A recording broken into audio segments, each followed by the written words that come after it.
settled from a proceeds of $1.2 billion loan from the World Bank. A news coming in is that the World Bank indicates that Kenya is considering another Eurobond buyback in 2024. Can it hold? Do you have enough wiggle room when it comes to matters debt? And how is this going to affect the economy going forward? Some of the areas that we're going to be looking at as we continue with this particular conversation. As you can see, it is exactly 2:03, and from the iconic steps there outside Treasury buildings, well, you can see nothing much has been done, but the carpet is already rolled down. We do not know if Professor Ndung'u is going to opt to walk to Parliament, which is just but a few meters away from Treasury buildings, or is going to use his official vehicle. But these are some of the pictures that we're having right now. We have Trevor and Alan, who've been keeping tabs on activities at Treasury, and they're going to be bringing us that live feed there. I want to bring you back to the conversation that we were having right here in studio with Ruth Kendall there. We were talking about what has been set aside for what. We have a 4 trillion shillings budget where we intend to raise 3.3 in revenue, where around 441 billion, if I'm not wrong, if my math is not wrong, according to the draft, is coming through a way of appropriation in aid. What's your take on that? Thank you very much. Yeah, indeed, it is important for us to look at revenue from all angles. Apart from tax revenue, we need to look at the appropriation in aid. It may appear like a smaller component when you're looking at the total revenue, but 404 billion, yeah, that's sufficient to finance 2-3 sectors within the economy, combine education, maybe agriculture and another sector. 3 sectors can be financed from that revenue. And so something interesting we're observing in the appropriation in aid is that we see that in the last financial year specifically, a number of the government entities were able to revise their charges upward, the charges for the services that we access. Talk about the Ministry of Interior with the many revisions we saw. We've seen revisions in the Lands Ministry, we've seen revisions in water. We would expect that these revisions in charges would also translate to higher revenue targets that we expect. So these are services that citizens need, and the elasticity is limited. We don't expect that citizens will stop going for services now because the prices have gone up, right? Yeah. But looking at the numbers we have for the targets for the appropriation in aid, they seem to be declining between 2023 and 2024, the 2 financial years. Mm-hmm. And so the question is this a policy coherence issue?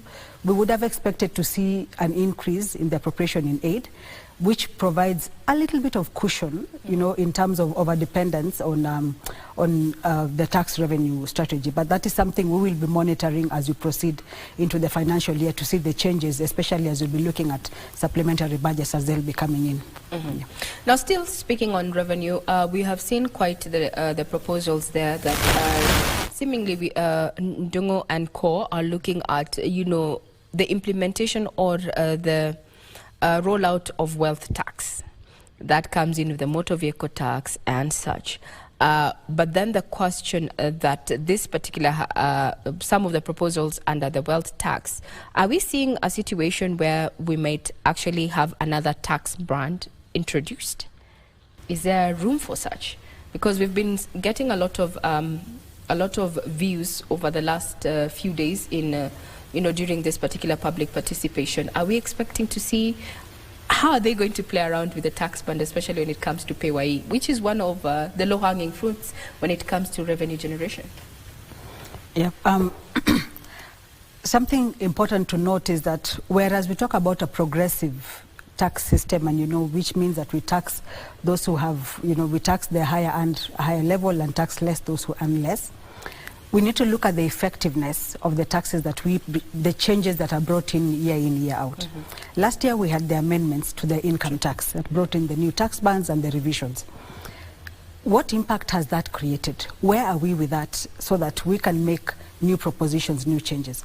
I like the question you've posed because we've not been given any report as to how the new tax bands, or rather the new policies that we adopted in the last financial year, actually added onto revenue generation. There's none. There's none. Maybe it didn't work. Yes. Or maybe it was the most excellent idea. We don't know. And unless we know that, then these subsequent and consequent year in, year out changes really do not add so much value. And it's the reason why there's so much noise around this legislation.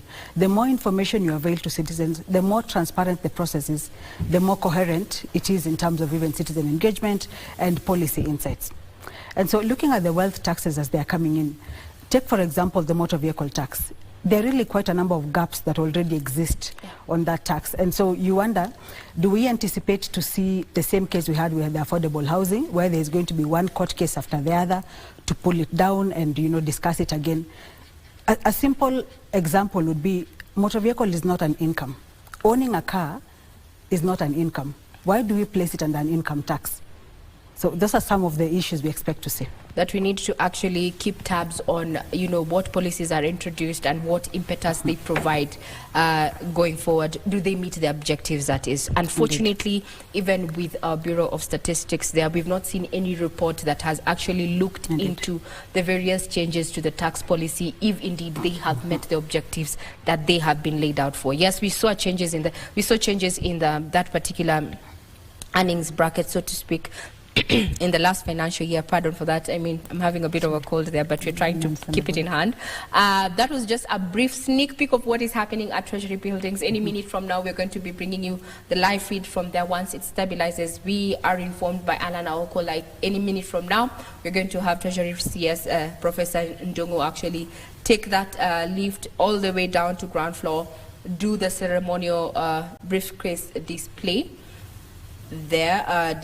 So any minute from now, we're going to be joined by Alan and Trevor, who are outside the National Treasury Buildings for that particular ceremonial briefcase show. As you can see, everything is set for a good photo op there.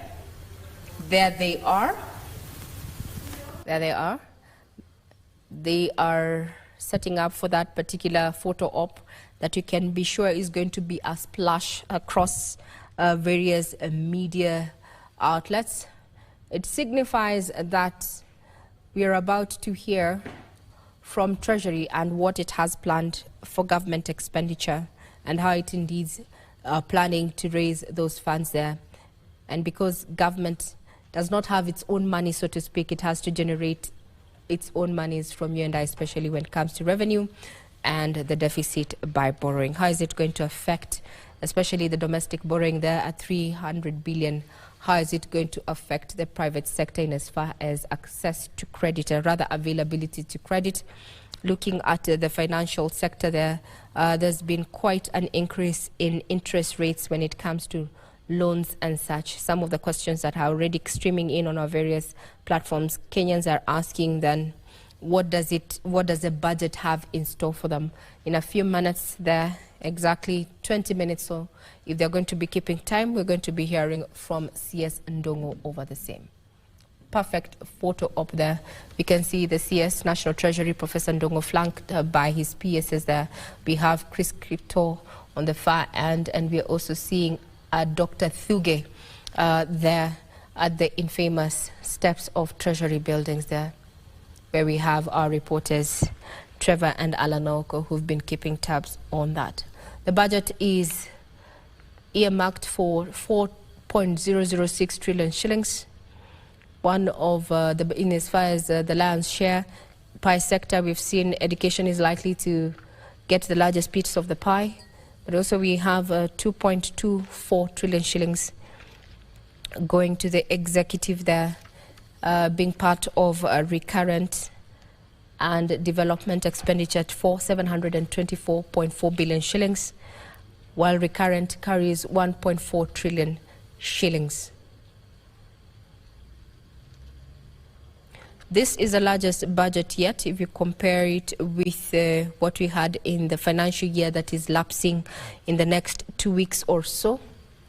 And we've had a series of changes when it comes to the budget policy statement there. We've had supplementary budgets there that either have had allocated additional funds to various sectors. We had an issue with matters of drought earlier in the preceding year, that is in 2022-2023, that affected how government spent the monies then, and in this financial year 2023-2024, the country has been grappling with the issue of increased rainfall there, and we had to have various sagas and MDAs chipping in and trying to assist government put the matter in check there. So over the last 1 year or so that is lapsing, that's the fiscal year 2023-2024, we've had a series of changes when it comes to matters of the policy in terms of the budget. But now we have a draft that indicates that government intends to spend 4.006 trillion shillings in the next financial year there. Questions abound on, the Tax Procedures Act. Let's have a listen in there. Let's have some sound from Treasury Buildings. Directors only. Pass by. Directors only. The Directors General, Principal Secretary, Central, and the Commissioner General Care.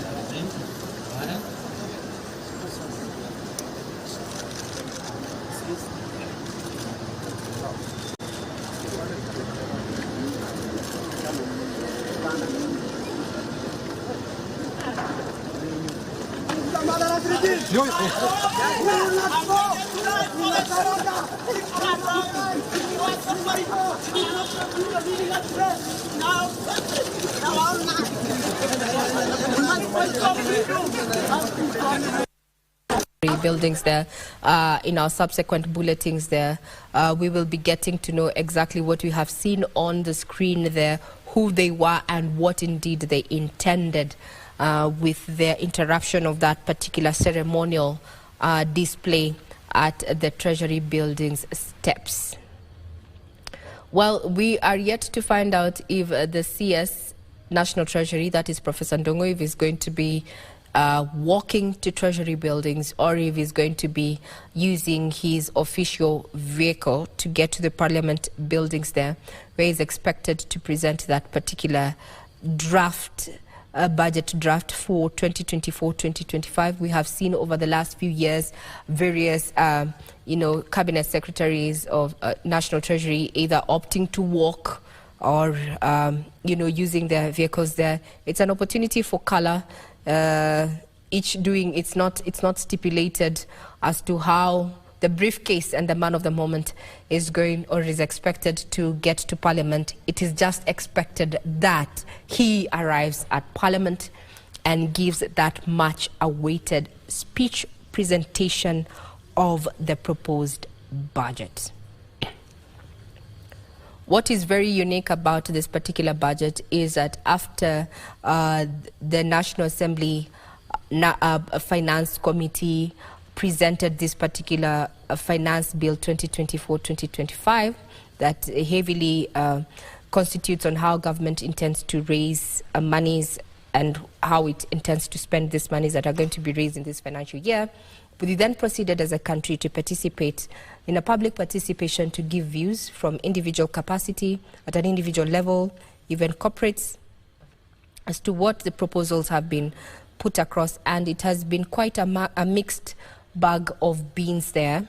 Some proponents saying that it is a draft that is well in line with government's better economic transformation agenda there.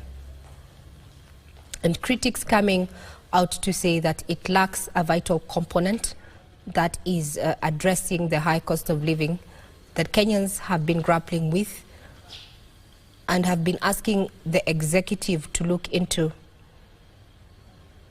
especially looking at the price of fast-moving consumable goods, access to better health care, cost to education, as well as creating a conducive business environment, especially for local manufacturers as well. I guess the question is already answered. Professor Ndongo is not going to be taking a walk. Pardon.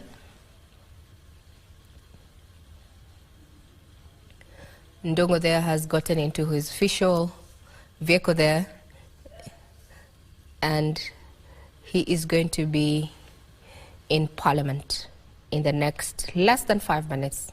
It's quite... That is Treasury.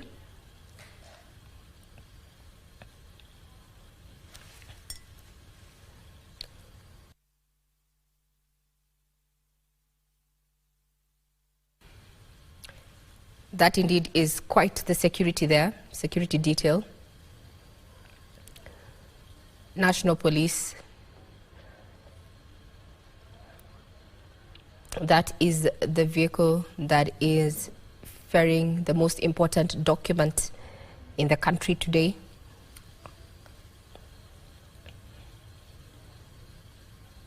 Given the short distance between Treasury buildings and Parliament, we expect that National Treasury Cabinet Secretary Professor Ndongo is going to be in Parliament in 5 or 7 minutes or so. He is going to be presenting that particular document to the bicameral house there. We've had our reporters Gladys Mungai there and Abdiaziz Ashim who are on standby to just bring us up to speed immediately it gets there. And earlier on, we also sampled some of the views that leaders had ahead of this particular presentation. And it is quite a mixed reaction to the budget, given that the draft Finance Bill 2024 was already made public. And they have chimed in. And what is clear is that also leaders want this particular budget to put into consideration the needs and wants of the general public, especially in matters of cost of living. We will be playing back that particular take from various leaders as we await for the arrival of the National Treasury Cabinet Secretary, Professor Ndongo, who any minute from now should be making his way to Parliament buildings under tight security there, a mix of National Intelligence Service as well as National Police, the men in blue there, providing that extra security all the way from National Treasury buildings to Parliament. According to Parliament documents, it indicates at exactly 2:30, the House will be seated waiting for the budget reading. This cuts across the East Africa region. Around the same time, the East African community is also going to be presenting various, they'll be talking about Uganda and Tanzania, are also going to have their budgets read. So we will be comparing that. But now let's take a quick breather. But remember, it is budget day and we're on hand to bring you up to speed with everything that is transpiring. A quick breather, we'll be right back.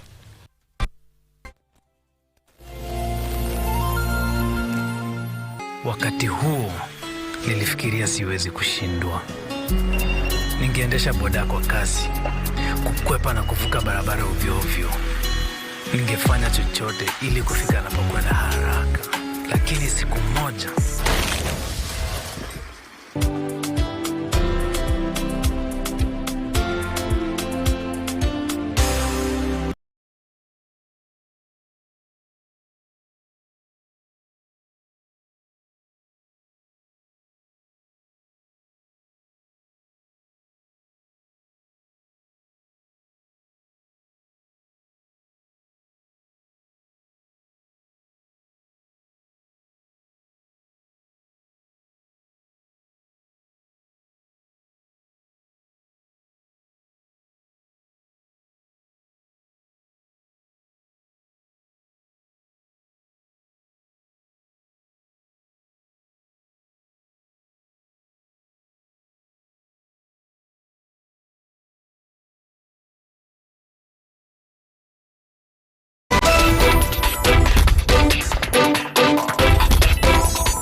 Gentlemen, we are back. Thank you so much for staying with us. The hashtag on X is Daybreak, the SMS citizens of Kenya.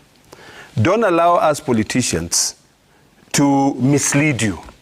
What is important is for you to take account of the way we are voting, the way we are behaving in Parliament, the way we are turning.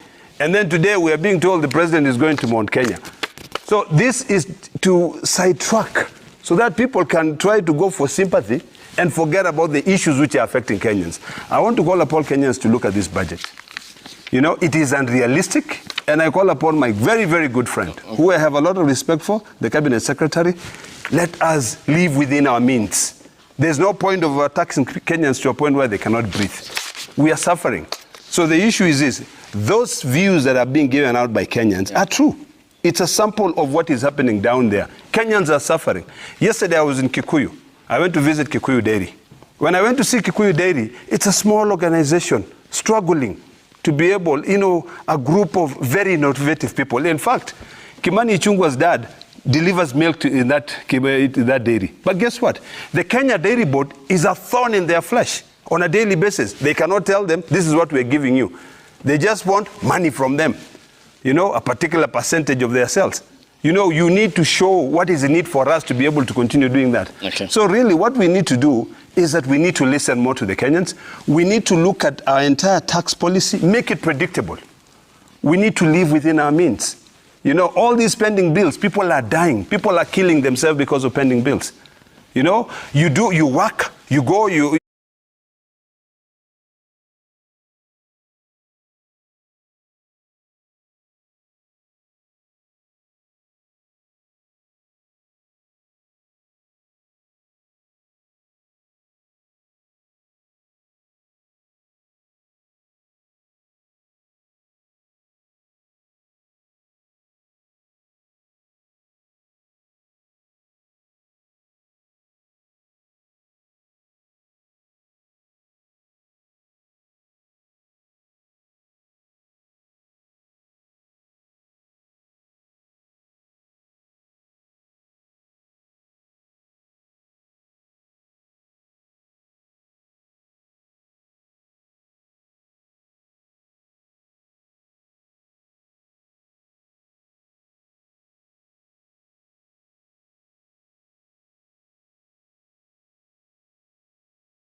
Professor Ndongo there and Chris Kipto.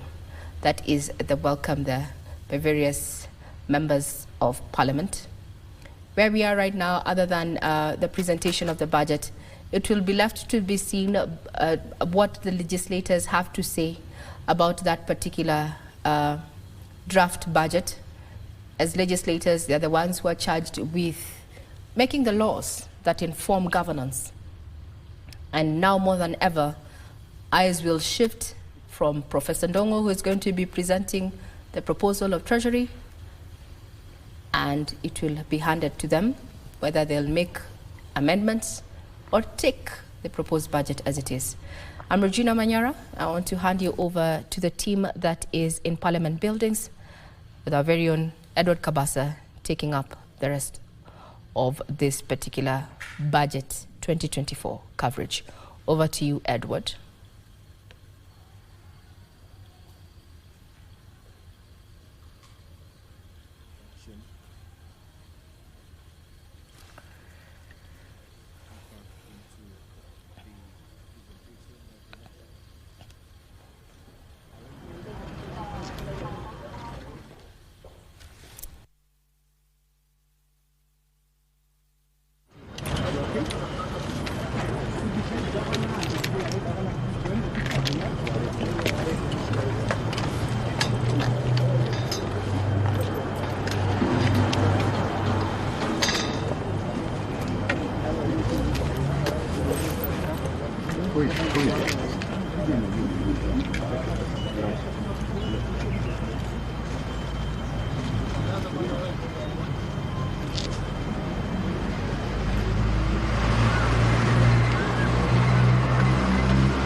A small school called Kiabugi.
Cabinet Secretary will leave the consultation room to the Public Servants bench in the National Assembly chamber.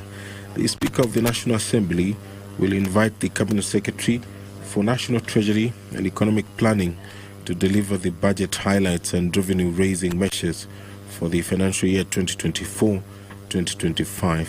And thereafter, the Speaker of the National Assembly will adjourn the National Assembly to Tuesday, 18th of June 2024 at 2:30 p.m. The Speaker's procession will leave the National Assembly thereafter. Now, the Cabinet Secretary for National Treasury and Economic Planning will take his leave and will be escorted to the consultation room, where members and guests will proceed to the Parliament courtyard for the reception. Now, the Cabinet Secretary for National Treasury and Economic Planning is scheduled to make the pronouncement on the budget highlights and revenue sharing measures for the national government for the financial year 2024-2025 today, being Thursday the 13th of June 2024. This marks the 14th budget day since the promulgation of the current constitution and the second in the 13th Parliament. The presentation of the budget highlights and revenue-raising measures for the national government by the Cabinet Secretary for the National Treasury and Economic Planning, done with the approval of the Cabinet and commonly known as the budget speech, is in fulfillment of the requirements of Section 40, subsection 1 of the Public Finance Management Act 2012 and the National Assembly Standing Orders 244C Part 1. If you're just joining us, that is the Speaker of the National Assembly who is walking into the chambers. The members are upstanding. And now I will hand you over for this live broadcast of the National Assembly proceedings, where Treasury CS will deliver the budget speech. My name is Edward Kabasa. Enjoy your viewing. Waheshimiwa, tuombe. Ewe Mwenyezi Mungu ambaye kwa hekima na wema wako umeteua nyadhifa za viongozi na mabunge kwa ustawi wa jamii na utawala wa haki wa wanadamu, tunakusihi utazame kwa neema nyingi sisi watumishi wako ambao wameridhika kutuita ili tutekeleze shughuli muhimu za jamhuri yetu.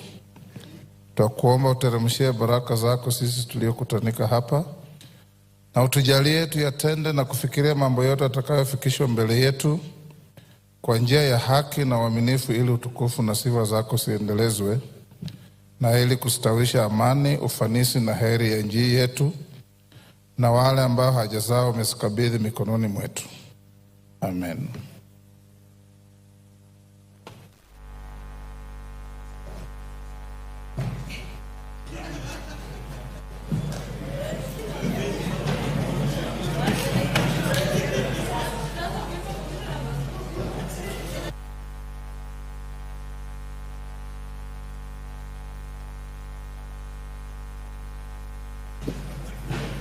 Do we have quorum? Yeah?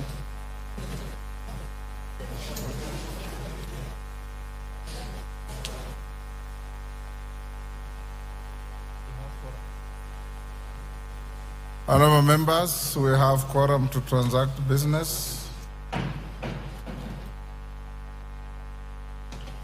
Clerk.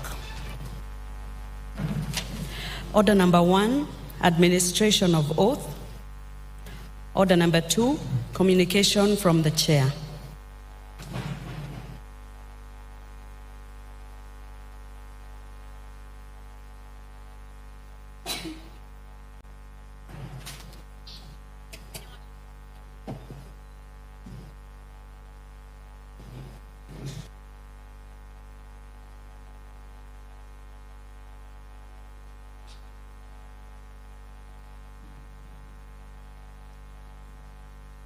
The honorable members, take your seats.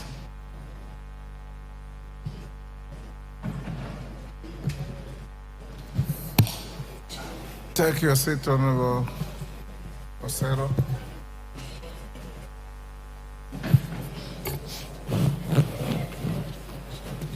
Honorable members, of some 2 short communications. The first one, a recognition of a delegation from the African Organization of Public Accounts Committees, AFROPAC. I wish to introduce to you a delegation of members from the African who are seated in the Speaker's Gallery. They comprise the Honorable Medat Lubega Segona MP, Chairperson and Head of the delegation. The Honorable James Kulutse Avedzi, MP. The Honorable Mark Razalius Botomani, MP. And the Honorable Madala Mahlanga, MP. Honorable members, the delegation, accompanied by 6 members of staff, is in the country to attend the Executive Committee meeting of AFROPAC. For your information, Kenya hosts the Secretariat of AFROPAC and our own Chairperson of Public Accounts Committee, the Honorable John Mbadi, EGHMP, is the Deputy Secretary General of the organization. On my own behalf and that of the National Assembly, I welcome them to the Parliament and wish them a fruitful engagement during their stay. Members, take the nearest seats.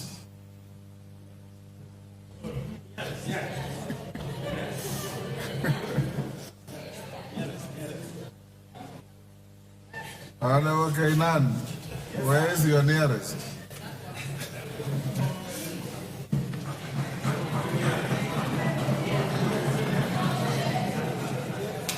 Okay. Honorable members, order. Order. Honorable members, the second communication relates to 2024 Speakers Roundtable with Kenya Private Sector Alliance, KEPSA.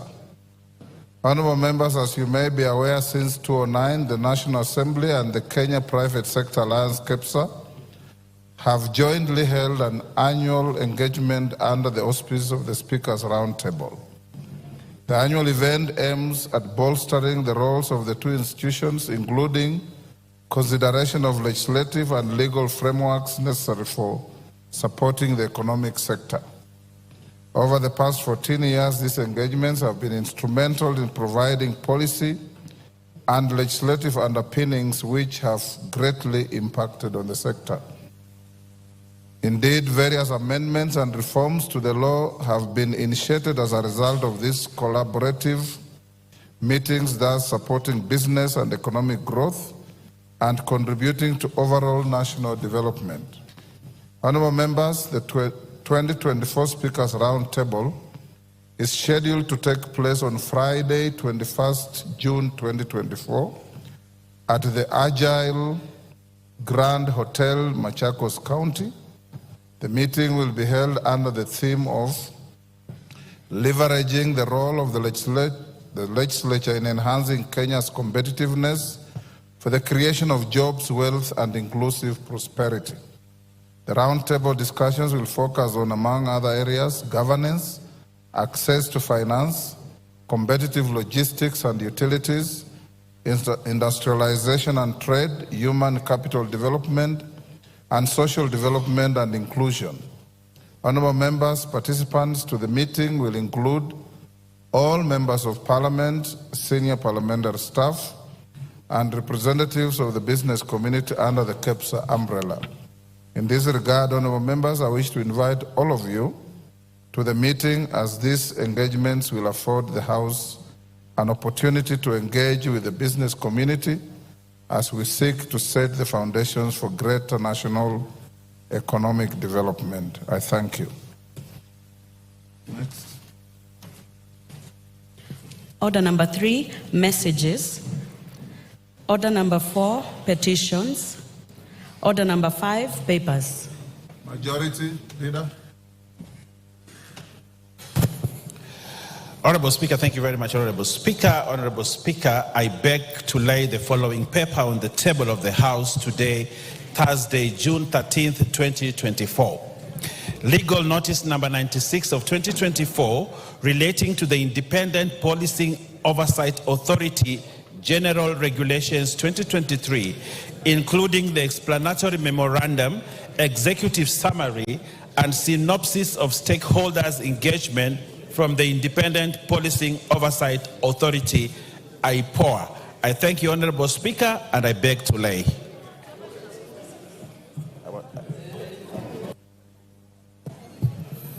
Thank you. Next. Order number 6, notices of motion. Order number 7, questions and statements.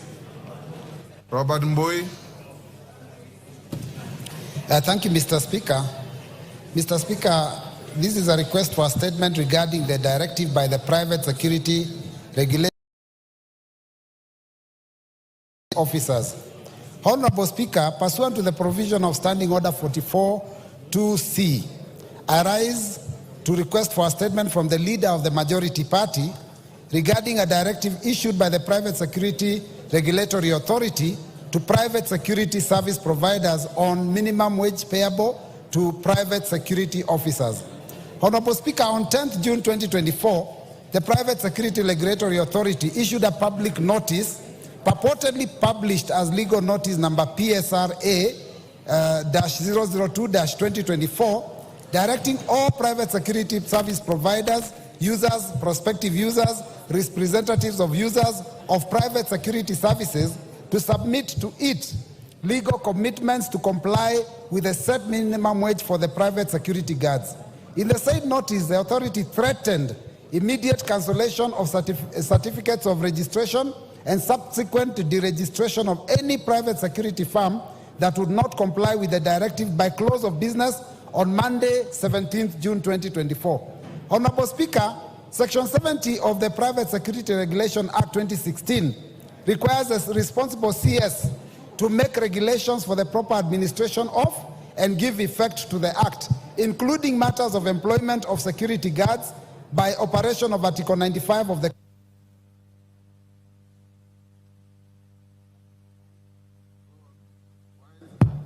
Thank you, Mr. Speaker. It had gone off.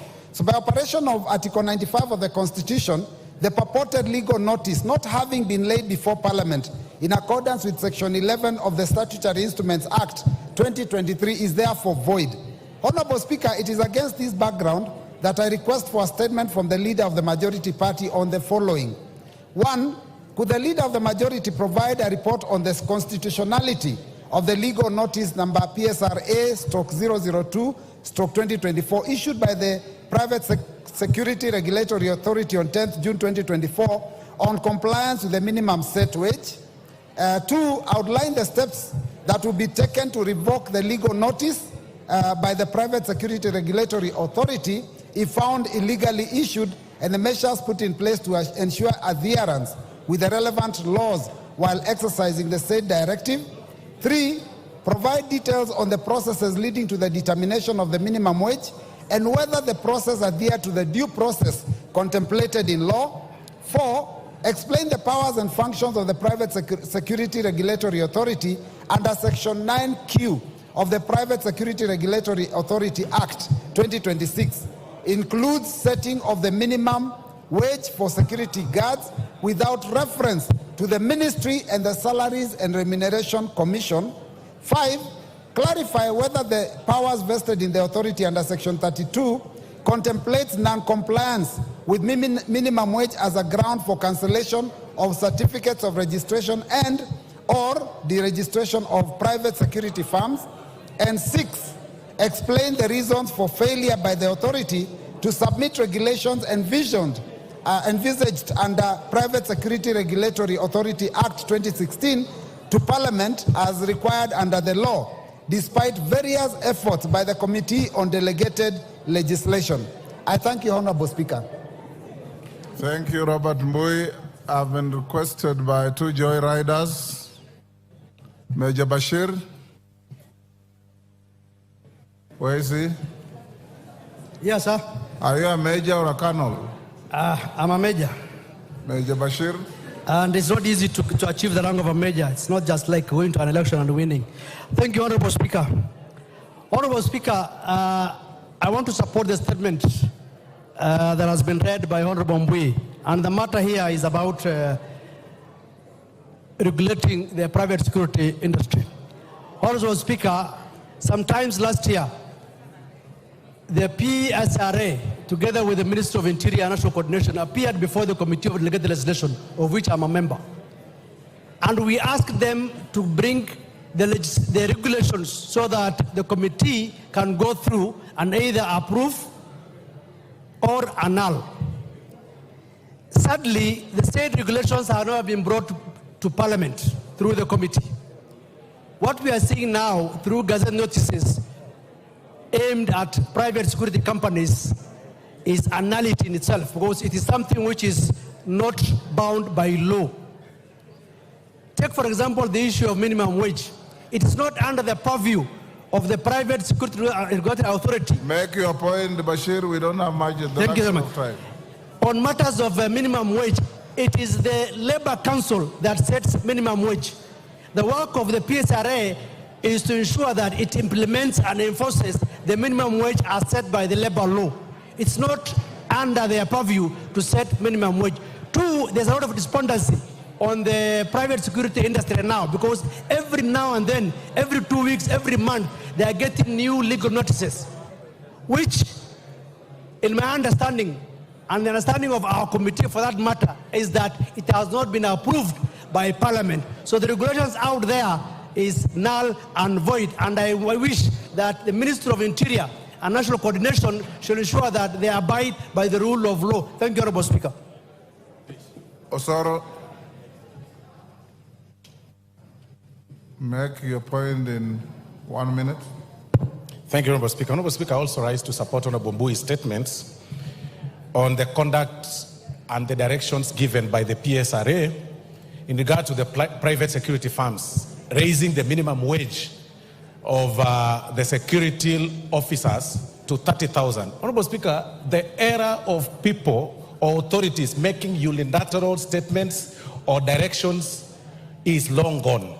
One can't wake up one morning and do letters, spread them across all the security firms and tell them, by this particular date, you must pay your soldiers, or rather the security officers, 30,000 shillings. Honorable Speaker, the security firms operate under contractual agreements with their clients. And there is no single contract, Honorable Speaker, except a few selected, where, in fact, even the government entities, Honorable Speaker, the set amount that they pay security firms per security officer is about 21,000 or 25,000. So, Honorable Speaker, a CEO of PSRA cannot wake up one morning and direct security firms that by force, on this particular day, make sure you pay your security officers 30,000. That is an illegality, Honorable Speaker. You cannot bypass this house, the house that makes laws. You wake up one morning, bypass this house, you ignore the subsidiary legislation process, and decide the rule is this way. Honorable Speaker, we support Honorable Mbui's statement. Thank you. Tongoyo, 1 minute. You are the chairman of security. Give him the mic. Thank you, Honorable Speaker. I want to really also comment on the issue being raised by my colleagues on the proposed increase of wage bill, minimum wage by the PISRA. Honorable Speaker, as much as it's true we agree with the concern raised by members, the issue of minimum wage is still also ongoing discussions. Honorable Speaker, it's good to agree that some of the farms, big farms like Equity, like actually some of the big institutions, pay as less as even 10,000, Honorable Speaker. So we had a proposal that we had actually proposed to the institution to adopt, whereby they are going to form categorization and give different classifications and different certificates, so that the institutions that, of course, they are big like G4S, who can be able to afford the 30,000, they are given a different certificate, and they are, of course, you'll be able to be given a certificate and a classification depending on your capacity, just like the way NCAA does. So, Honorable Speaker, it is a very valid discussion, but I think it's something that we should be able really to appreciate, that majority of these institutions actually pays extremely too low when themselves are actually earning more.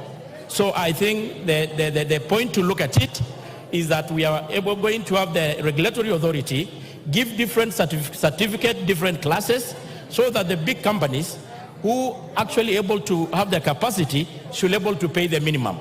Those in the villages, like those who got the primary schools and small institutions, can able to pay the minimum that they can able to afford. Thank you. Majority Leader, this statement was directed at you. You also have your Thursday statement. We have only 9 minutes to start the next business.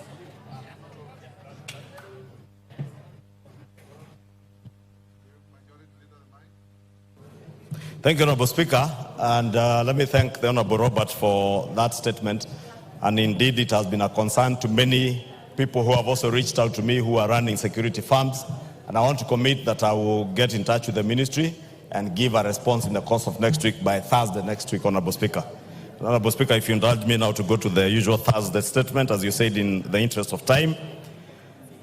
Pursuant to the provisions of Standing Order 44.2a, I rise to give the following statement on behalf of the House Business Committee, which met on Thursday, 11th June 2024, to prioritize the business for consideration during the week.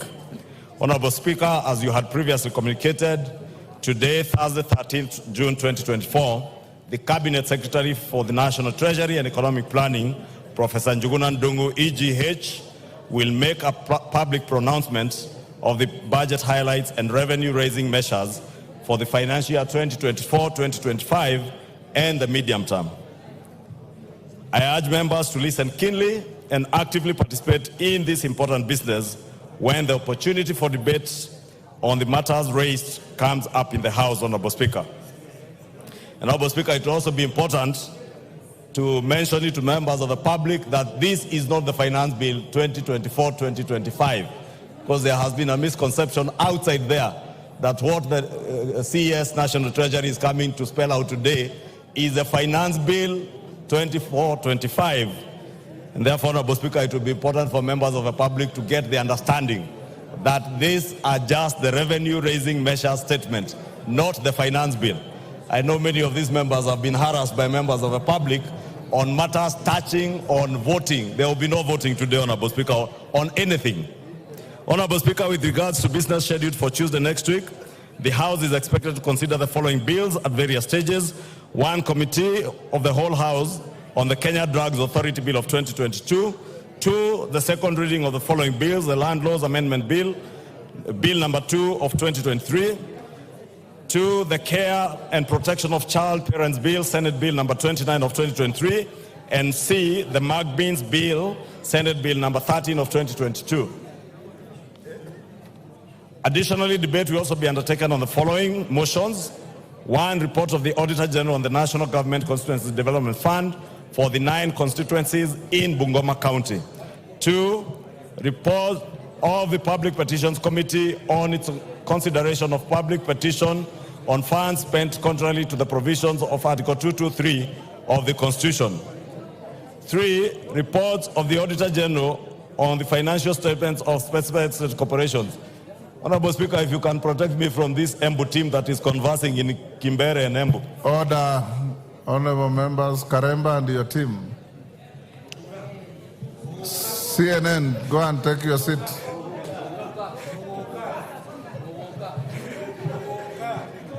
Honorable Speaker, the only word I could understand was Mokoka. In the conversation they are conversing. 3, reports of the Auditor General on the financial statements of specified state corporations. 4, report on the Parliamentary Broadcasting and Library on enhancing reporting of parliamentary business on online platforms. 5, report of the Committee on Regional Integration on its inspection to the semi-autonomous institution of the East African Community in Uganda. 6, report of the Committee on Implementation on the implementation status of reports on petitions and resolutions passed by the House. 7, report of the Committee on Trade, Industry and Cooperatives on its consideration of alleged fair trade practices by foreign investors in Kenya. And 8, second report of the Committee on National Cohesion and Equal Opportunity on Employment Diversity Audit in Public Institutions. Honorable Speaker, in accordance with the provisions of Standing Order 42A5 and 6, I wish to convey that the Cabinet Secretary for Interior and National Administration is scheduled to appear before the House on the afternoon of Wednesday, 19th June 2024, to respond to the following questions. 1, question by private notice number 004 of 2024 by the member for Gilgil, Honorable Mother Wangare, CBS MP, regarding the death of Jasmine Njoki in Gilgil, Nakuru County.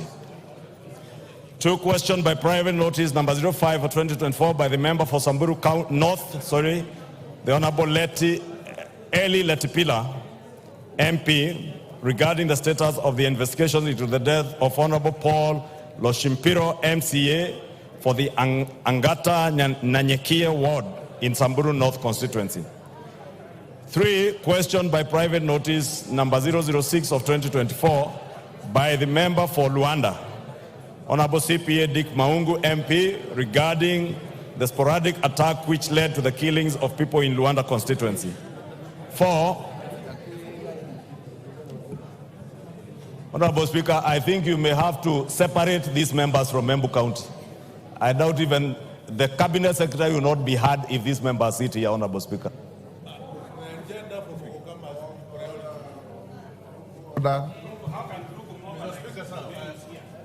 Order, Rugu.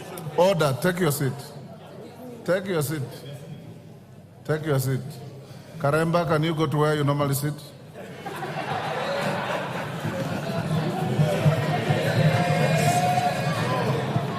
Go retreat to where you normally sit. In actual fact, Honorable Speaker, these 3 seats are reserved for members of the Parliamentary Service Commission and the Deputy Speaker. Retreat. And the commissioners have been displaced. Wind up. Wind up. Karemba, you will go and sit where you normally sit. Finish up, Majority Leader. Now that, Honorable Speaker, I can transact some peace. 4 was a question by private notice number 08 of 2024 by the member for Lugari, Honorable Nabwere Nabi, MP, regarding the status of the investigation into the circumstances that led to the death of 2 brothers, Mr. Bonaventure Ounza and Mr. Kalistas Apuoka, by the policemen based in Santo Police Station. 5 is question number 11 of 2024 by the member for Moyale, Honorable Professor Jaldesa Guyo, MP, regarding the status of the investigation into the circumstances surrounding the shooting of Ms. Kabale Galgalo Guyo around Kangemi Mosque compound. 6, questioned by private notice by number 012 of 2024 by the member for Lamu, Honorable Monica Mudhoni, MP, regarding the recurring conflict between herders and farmers in Ungu village of Hindi Ward, Witu and Mkunumbi wards in Lamu County. 7, question number 271 of 2023 by the member for Laisamis, Honorable Joseph Lokuton, MP, regarding birth and death registration offices in Laisamis and Loyangalani sub-counties. 8, question number 02 of 2024 by the member for Matungu, Honorable Oscar Peter Navulindo MP, regarding the surge in cases of livestock theft in the Western region and in particular Matungu constituency. 9, question number 03 of 2024 by member for Kinango, Honorable Gonzi Rai MP, regarding the deployment of the contingent of GSU officers to Kazamoyo village in Kwale County. Question number 05 of 2024 by the member for Bahati, Honorable Irene Joki MP, regarding the replacement of the vehicle with registration plate number GKB340J assigned to the Deputy County Commissioner for Nakuru North Sub-County. Question number 37 of 2024 by the member for Isiolo South, Honorable Tubi Bidu MP, regarding the issuance of identification cards to residents of northeastern and bordering regions. Sorry, Honorable Speaker. 11 is question number 45 of 2024 by the member for Fafi, Honorable Yakub Farah MP, regarding actions taken by the government to enhance security in Fafi constituency. 13, question number 48 of 2024 by the member for Emuhaya, Honorable Omboko Milemba MP, regarding the intimidation and unfair labor practices against non-local teachers in Mandera County and the broader northeastern region. 14 is question number 050 of 2024 by the member for Kilome, Honorable Thadia Zambia MP, regarding the gazettement of Nzai sub-location in Makueni constituency. 15 is question number 123 of 2024 by the member for Yata, Honorable Robert Basil MP, regarding the omission of Yata sub-county administrative units from Gazette Notice number 1766.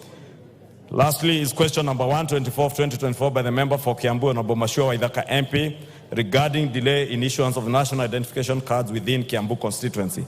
In conclusion, Honorable Speaker, the House Business Committee shall reconvene again on Tuesday, 18th June 2024 to schedule business for the rest of that week. I now wish to lay this statement on the table of the House. Thank you, Honorable Speaker. Honorable Rahab Mukame, you have a statement which I will defer to Tuesday. Hold your horses to Tuesday. I've said I've deferred to Tuesday, so I'll give you an opportunity on Tuesday. Yes, Wangari, what's the point of order? Thank you, Mr. Speaker. It's not usual to comment after the usual statement by the Leader of Majority, but indulge me, Chair, Honorable Speaker, on the issue of private notice questions. They are supposed to have been answered within a week. Some of these issues, like the case of the girl who was killed in Gilgil, it was last year, September 12th, Mr. Speaker. You ask a question on private notice, months later, it is not responded to. What are we going to do as a House to deal with that issue of private member notice questions? Because they are taking too long, we are not getting justice and getting answers at the right time. I think it's an issue that has concerned many members, Mr. Speaker, that maybe you should give guidance to the House. I'll give you guidance next week. Honorable members, order, Honorable Ruku. Order, Honorable Ruku. I have received 2 statements. One from the women rep from Lamu, denouncing and renouncing Muguka. Another one from you, praising Muguka as a valuable resource mobilizer and crop from your region. Right? The 2 statements are with me. I'll give you time next week if you want to bring them to the House so that you can present them. But if you want to use a statement you have given to the Speaker to pick it on the floor of the House, I will not allow you. I will not allow you. So I can see the distinguished members from Embu County and lawfully occupying seats that don't belong to you. You can see those are designated seats. And I just hope that you are sitting here innocently with no intention of breaching the standing orders or causing any disaffection in the House. If you do so, you will be offending the feelings of many people. We know Muguka is a very, very contentious issue. Like I've told you, the statement from the women rep of Lamu is as strong as your statement. There are two competing issues. Hold your horses, I'll give you an appropriate time to prosecute your case. On behalf of the members, can you say something? No. You will not say anything. If I give you time to say something, Lamu will also want to say something. And I don't want to dilute the importance of this day in this parliament. Call the next order. Honorable members will put questions on the matters that are pending. Then we go to the next issue. Order number 8, motion, report of the Committee of the Whole House on its consideration of the Equalization Fund Appropriation number 2 Bill, Senate Bill number 30 of 2023, question to be put and third reading.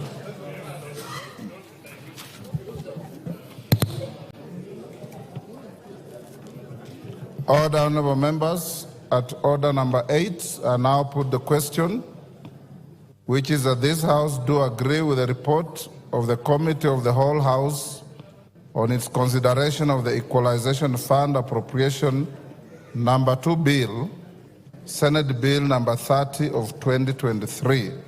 As members of that opinion say aye. Will those of the contrary opinion say nay? The ayes have it. The mover of the bill, Honorable Ndindi. Thank you very much, Honorable Speaker. Honorable Speaker, sir, I beg to move that the Equalization Fund Appropriation number 2 Bill, that is Senate Bill number 30 of 2023, be now read at that time. And before I call the second Honorable Speaker, I want to thank all members who ably debated this matter and for the House for passing Kenya shillings 7.4 billion Kenya shillings that will be going into the Equalization Fund. Honorable Speaker, it is also important for members to know that we have also budgeted for the arrears in the previous years that were never disbursed, especially because of the standoff in terms of regulations. And therefore, we'll be passing over Kenya shillings 7.4 billion to the counties and to the areas that should be boosted.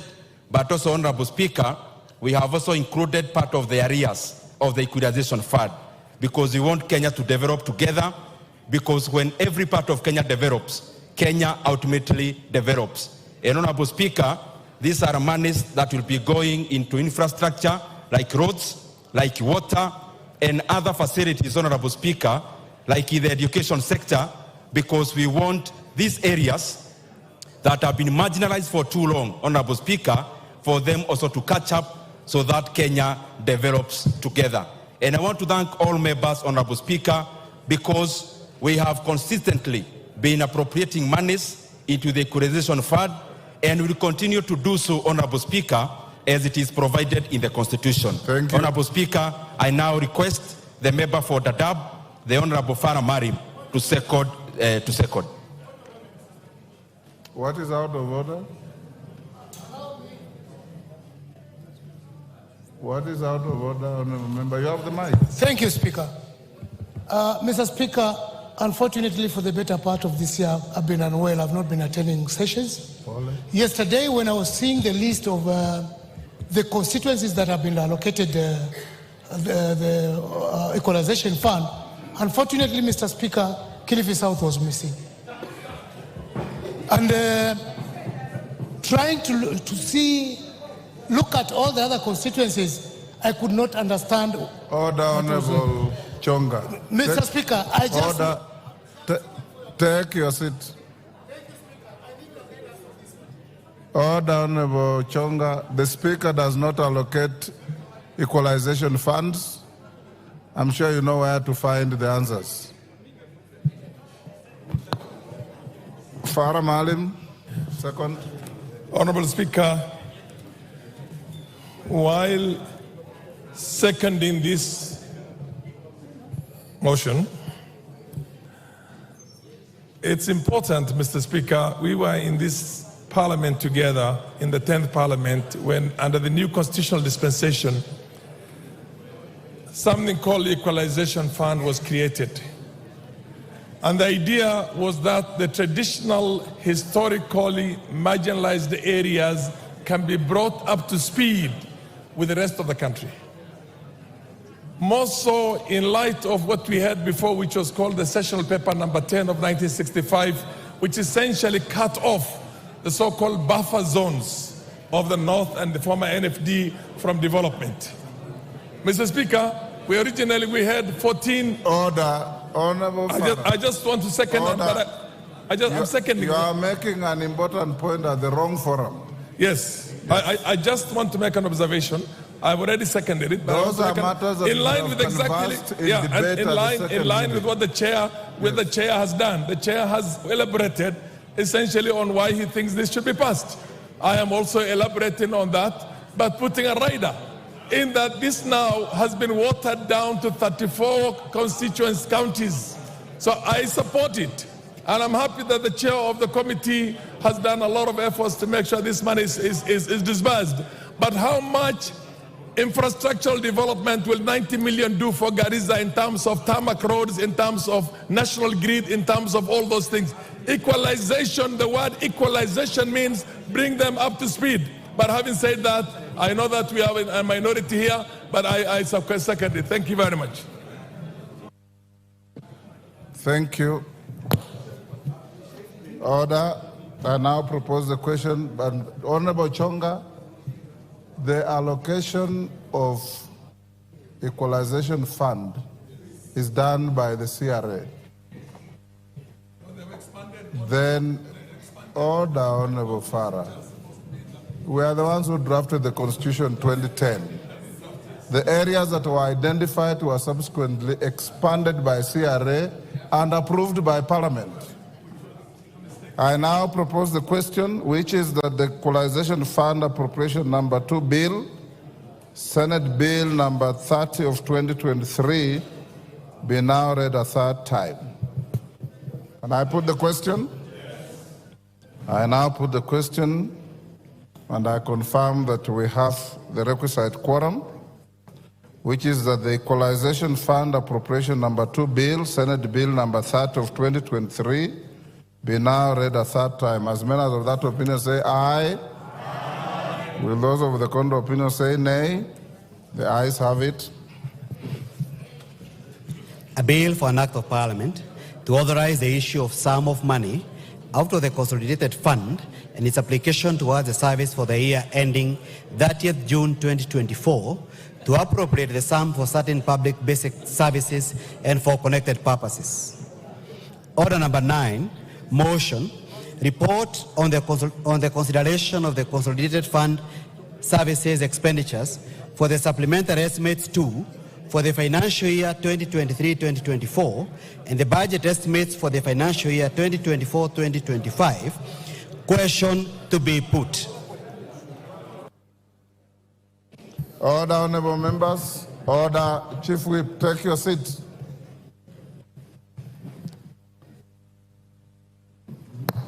Honorable members, I now put the question at order number 9, which is that this House adopts the report of the Public Debt and Privatization Committee on its consideration of the Consolidated Fund Services for the Supplementary Estimates 2 for year 2023-24 and the budget estimates for year 24-25 laid on the table of the House on Tuesday, 4th June 2024. As many as of that opinion say aye. Aye. Will those of the contrary opinion say nay? The ayes have it.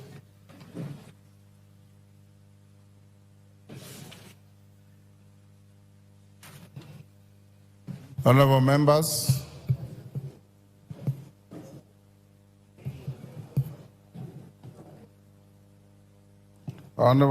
pursuant to the provisions of Section 40 of the Public Finance Management Act 2012 and Standing Orders 25A and 244C, I will now interrupt the business of the House to allow the Cabinet Secretary for the National Treasury and Economic Planning to make a public pronouncement on the budget highlights and revenue-raising measures for the national government for the financial year 2024-25 and the medium term. In accordance with the standing orders, I have also designated a suitable place in the chamber for the purpose. Honorable members, as I invite the Cabinet Secretary, I hasten to remind the House of the nature of today's event. First, the House will not make any decision on the pronouncement by the Cabinet Secretary. This is largely a ceremonial event. Members may wish to note that the House is still in the supply period, which commences with the consideration of the budget estimates and concludes with the enactment of an appropriation act. At present, the House has only considered and approved the budget estimates for the financial year 2024-25. As you are aware, the Appropriation Bill 2024 and the Finance Bill 2024, that is, the ways and means proposed to support the appropriations made by the House, will be considered at a later stage. Secondly, Order Kagombe. There was a lot of peace in the House yesterday.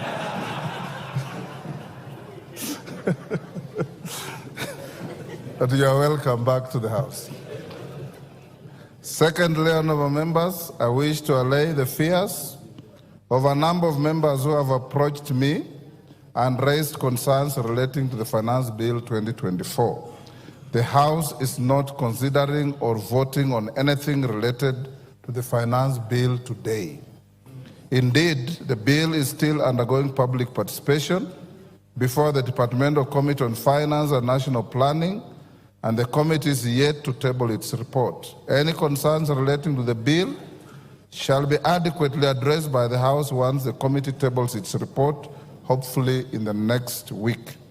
Thirdly, as stated earlier, the Cabinet Secretary is discharging a largely ceremonial function.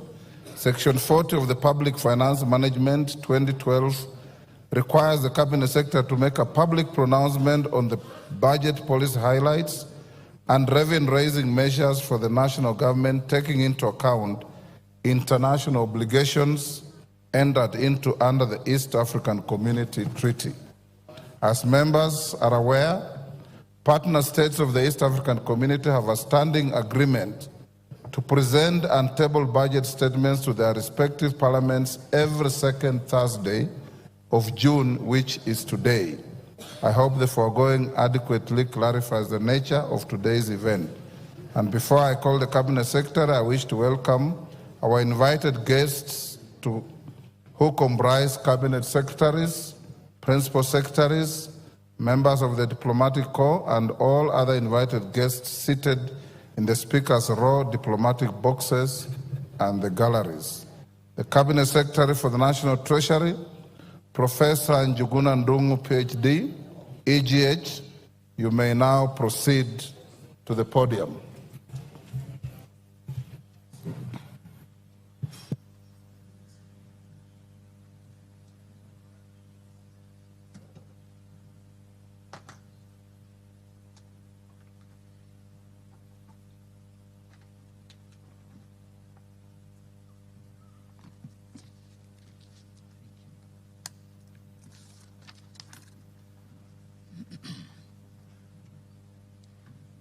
Mr. Speaker, it is my honor and privilege to present to honorable members of this august House and the people of Kenya the second budget of the Kenya Kwanza administration under the leadership of His Excellency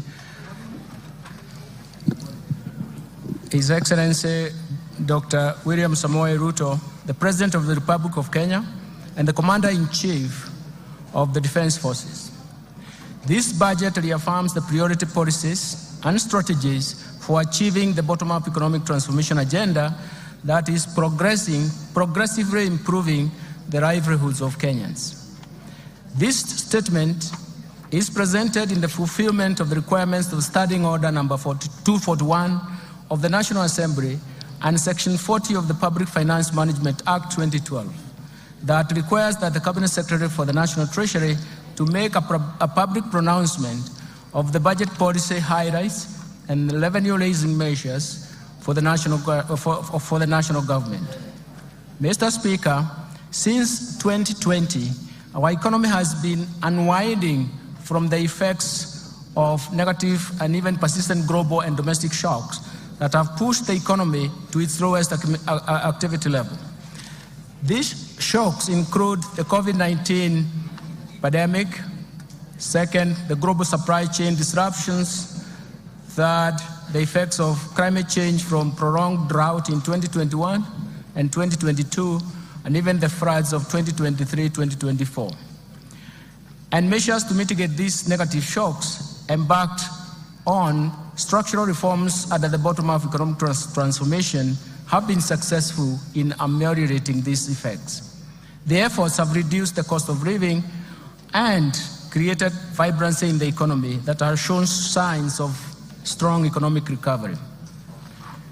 Mr. Speaker, in several regions, Kenya has sunk into abject poverty, largely because markets in their segments were interfered with or not properly governed.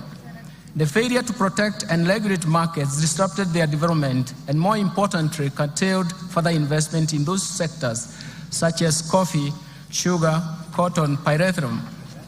The institutional failure problem pushed policy to fail. In this context, the bottom-up economic transformation agenda interventions at the bottom of the pyramid are targeted to ensure that the markets are properly governed to work for everybody, and especially the poor. Mr. Speaker, for Kenya to transition from the middle income status of the economy to an upper middle income status as envisioned in the Kenya Vision 2030, two driving factors are important. That is, we must develop our human capital capability, and we have to increase production and productivity.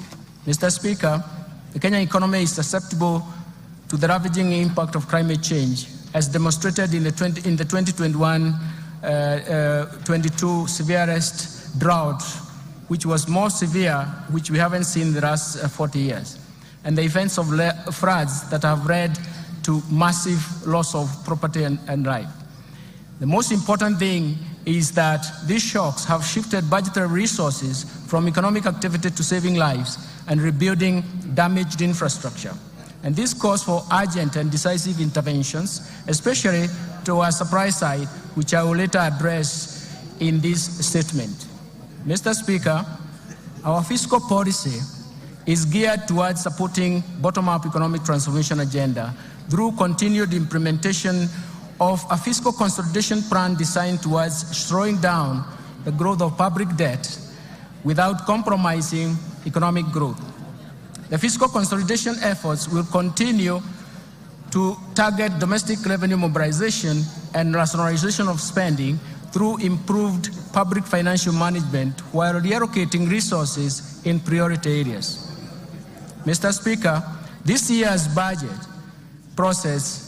in this year's budget process, we accorded Kenyans an opportunity to share their views on how to address the economic challenges facing the country. Kenyans responded to our call and requested the government to address, through this budget, first, the devastating effects of the ongoing floods, second, taxation concerns and cost of living, third, the level of unemployment, fourth, protection of the poor and the vulnerable, fifth, reduction of wastage in public expenditures at the national and county governments level. Today, Mr. Speaker, I wish to assure Kenyans that we have listened to their concerns, and we have spelled out measures to address through this budget. In this regard, the budget highlights, and even the government's plan to strengthen the resilience of our economy to navigate the global turbulence, accelerate economic transformation, and decisively address the overarching developmental challenges in line with better bottom-up economic transformation agenda. It is in this context we have chosen the theme of this year's budget as sustaining the bottom-up economic transformation agenda, fiscal consolidation, and investing in climate change mitigation and adaptation for improved livelihoods. Mr. Speaker, it is now my privilege and honor to present the economic policy context of this budget. Thereafter, I will broadly outline the policy priorities and structural reforms underpinning the bottom-up economic transformation agenda. The proposed resource allocation as well as revenue-raising measures that the government will implement in the financial year 2024-2025 budget are going to be summarized. But, Mr. Speaker, we have to remember that we have one major problem that has three phases. This problem is as follows. There is increased demands for increased spending or expenditures from the government. That means that either we have to finance that through taxes or debt.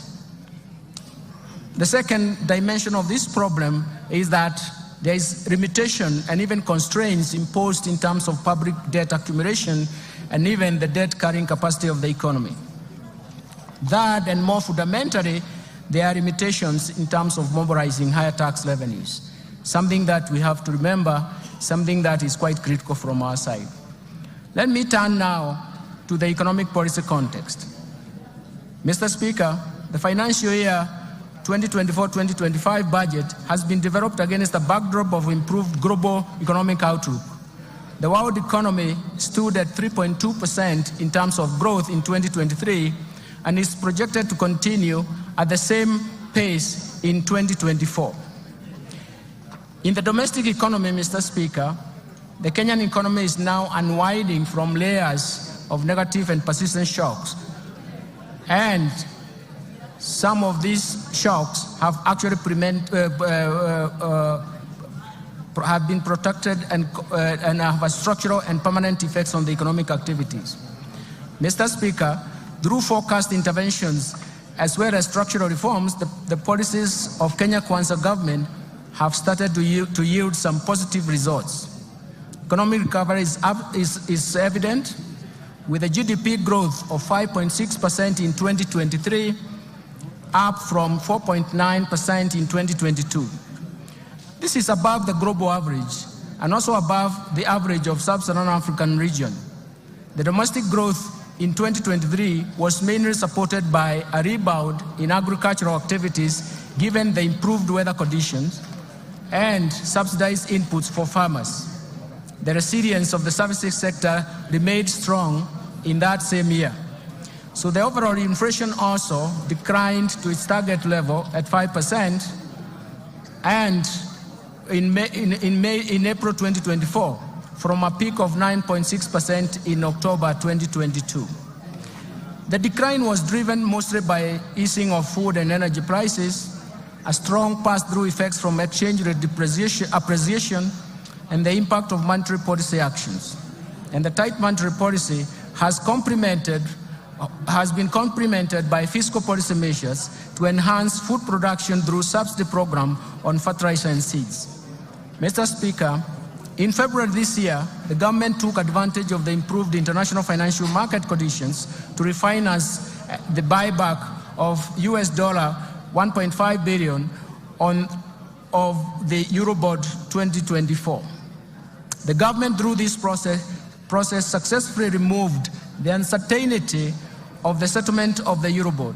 The government also successfully issued an 8.5-year infrastructure bond that attracted significant foreign investors, making it the most successful domestic bond issuance in the country's history. Mr. Speaker, these two operations in February significantly improved the market perception, together with a tight monetary policy stance and significant reforms in the interbank foreign exchange market. It has brought stability in the foreign exchange market.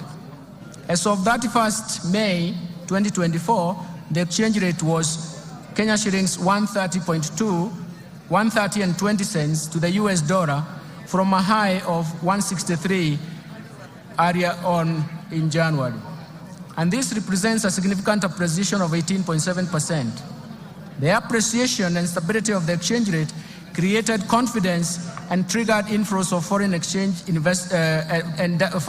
foreign direct investment and attracted investors to the Nairobi Securities Exchange.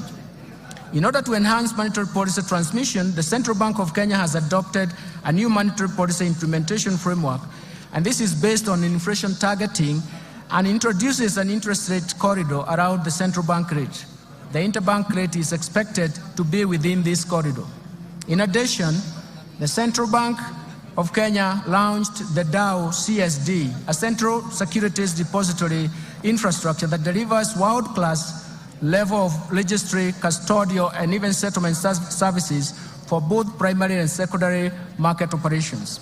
Mr. Speaker, I wish to encourage Kenyans and investors to take advantage of the DAO CSD to invest in risk-free treasury bills and bonds in order to grow their wealth and secure their financial future. We have simplified the DAO CSD, and investors can simply use the USSD *866# to log in and invest a retail bond for amounts as low as 600 shillings. This also will be allowed to make investments of government securities all inclusive and include the bottom of the pyramid. Mr. Speaker, the strong economic fundamentals together with the renewed investor confidence is a signal for accelerated, broad economic growth and creation of jobs for our youth. In 2023, the total new jobs generated in the economy increased from 848,200 jobs compared to 816,600 new jobs generated in 2022. And this is attributable to policies implemented, especially when you focus on affordable housing and the agricultural sector interventions. Looking ahead, Mr. Speaker, and considering the ongoing reforms and even additional measures the government is introducing through the budget statement, we project our economy to grow at 5.5% in 2024 and 2025. This strong growth will be supported by ongoing interventions at the bottom-up economic transformation agenda. In this regard, the government will accelerate investment in human capital development and capital accumulation, in market development, protection and regulation, in domestic resource mobilization, in reforming and restructuring government institutions, and finally, and more important, digitization to usher an era of efficiency in economic management to support economic recovery. Mr. Speaker, in order to safeguard macroeconomic stability and protect the fragile economic recovery, monetary and fiscal policies will remain very prudent. The Central Bank of Kenya will ensure inflation rate remains within target while maintaining a competitive exchange rate and stable interest rates. The Central Bank is further expected to safeguard the improvements in the functioning of the interbank foreign exchange market and apply all its instruments to strengthen the monetary policy transmission mechanism. On the other hand, Mr. Speaker, fiscal policy stance over the medium term aims at supporting the government's bottom-up economic transformation agenda by delivering a strong fiscal consolidation with fiscal deficit declining from 3.3% of GDP in financial year 2024-2025 from a high of 5.7% of GDP in financial year 2023-2024. This will improve the primary surplus to 2.3% of GDP in the financial year 2023-2025 from a primary deficit of 0.4% in the previous year. I will later in this statement elaborate on policy measures to deliver the strong fiscal consolidation.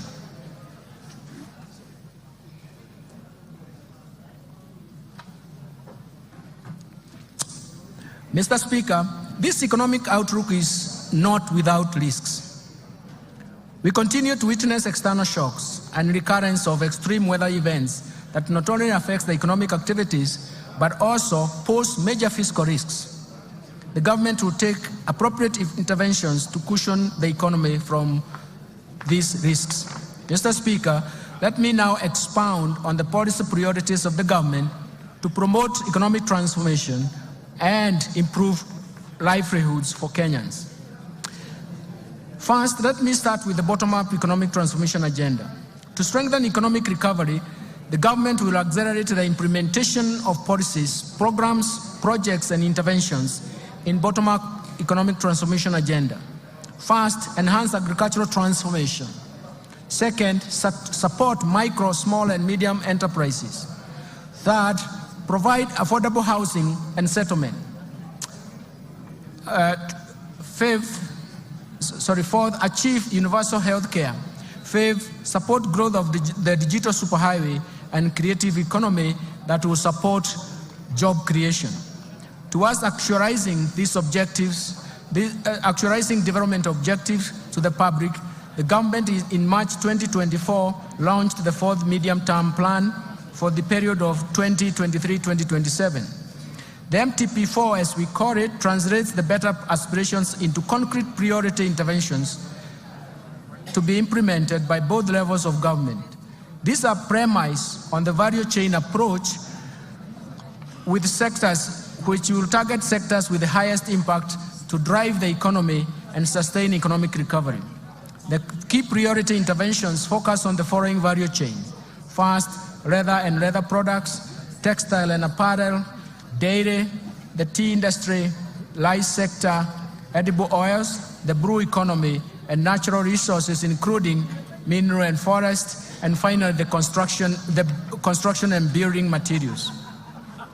The value chain approach ensures rational resource allocation by eliminating wastage of resources occasioned by duplication, overlap, fragmentation, and ineffective coordination in the implementation of the program and projects, while promoting a whole of government approach to service delivery. To create employment, special focus has been given to investment in special economic zones and county aggregation and industrial parks, diversification of export markets, and market access of goods and services from micro, small, and medium enterprises. Mr. Speaker, the government will also undertake the following targeted strategic interventions to support economic transformation. First, the government will continue to maintain macroeconomic stability to enhance security, to foster a secure and conducive business environment while protecting Kenyans and their properties. Second, the government will scale up development of critical infrastructure in the country, such as roads, railway, air, seaports, energy, water, and reduce the cost of doing business and ease movement of people and goods, as well as promote competitiveness. Third, the government will enhance investment in key sectors for broad-based sustainable growth by promoting agricultural transformation, growth in manufacturing, environmental conservation, and climate change mitigation, stimulating growth in tourism and sustainable land use. And all this in management will actually refocus ourselves in terms of how we can get moving in these subsectors. Fourth, the government will enhance human capital development through investment in health, education, and appropriate social safety nets for vulnerable groups, vulnerable population, for improved social and economic outcomes. Fifth, the government will support the youth, women, and even persons living with disabilities through government-funded empowerment programs that leverage on partnership with private sector organizations.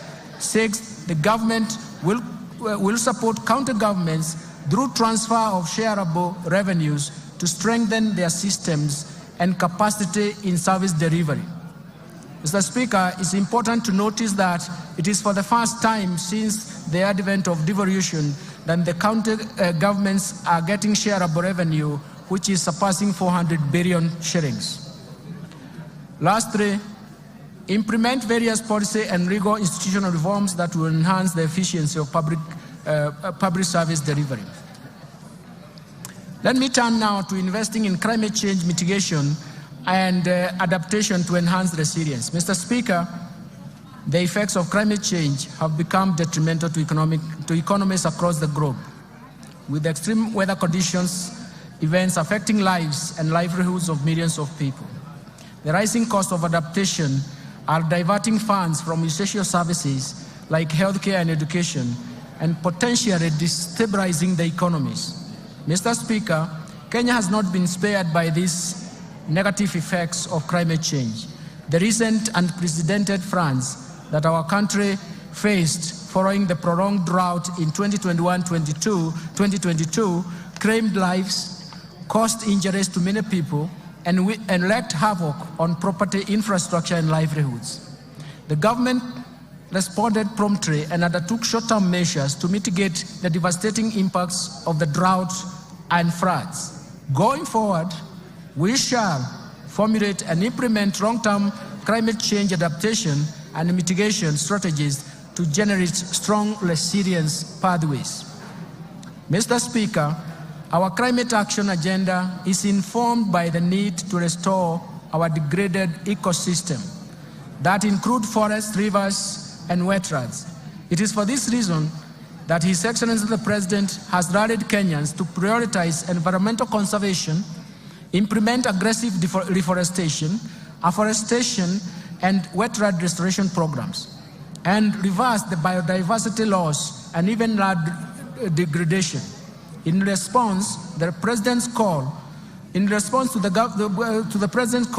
the government has stepped up climate adaptation mitigation efforts, including green energy, smart agriculture, decarbonizing manufacturing, e-mobility, and green building, all aimed at the attainment of zero carbon by 2050. I therefore urge all Kenyans to support the government's response to the ecosystem restoration that aims to grow 15 billion trees nationwide by the year 2030. Let me turn to policy, legal, and institutional reforms. Mr. Speaker, while we have made progress as a nation, we remain alive to structural constraints that impede the pace of economic development. Aware that sustainable economic transformation is predicated on timely implementation of appropriate policy, legal and institutional reforms, I propose the following interventions that will improve the business environment, increase efficiency in public service delivery, and strengthen the accountability and transparency of public finance management. First, let me focus on public procurement reforms. Mr. Speaker, in my last budget speech, I informed this House of the government's plan to fully automate public procurement and disposal processes by implementing an end-to-end e-government procurement system. Mr. Speaker, phase 1 of e-government procurement system has successfully undergone user acceptance testing and piloting in 12 selected MDAs and counties. This piloting will continue up to December 2024. The system comprises, among others, an e-marketplace, electronic marketplace for the common user items where prices for various outlets are feasible, allowing intense competition in procurement of these common user items. Once the e-government procurement system is rolled out, all MDAs and executive offices of county governments will be required to fully transition to the system, while state agencies and corporations, county assemblies, and even county agencies will be onboarded in the second phase within the 2024-2025 fiscal year. The system will reduce cost of goods, works, and even services between 10 and 15%, maximize value for money, and increase the transparency of procurement. Second, let me turn to restraining growth of public sector wage bill. Mr. Speaker, the public sector wage bill continues to rise, leaving few resources for development. Public sector wage bill stood at 38.2% of the ratio as a ratio of total revenue in 2021. To contain the wage bill, the government implemented a wage freeze in the financial years 2021-22, 2022-23, in addition to eliminating and streamlining the number of allowances. Further actions planned in relation to containing the wage bill include: first, all MDAs and county governments should review and rationalize their staff establishment to ensure affordability, fiscal sustainability with the right composition and skill sets. Second, the government will roll out a unified human resource information system for the entire public sector starting from 1st July. The system consolidates human resource and payroll data in the public service for access through single warehouse. The system has been linked to the Kenya Revenue Authority iTax to facilitate filing of payee returns. This reform will eliminate the multiple manual and standalone payroll systems.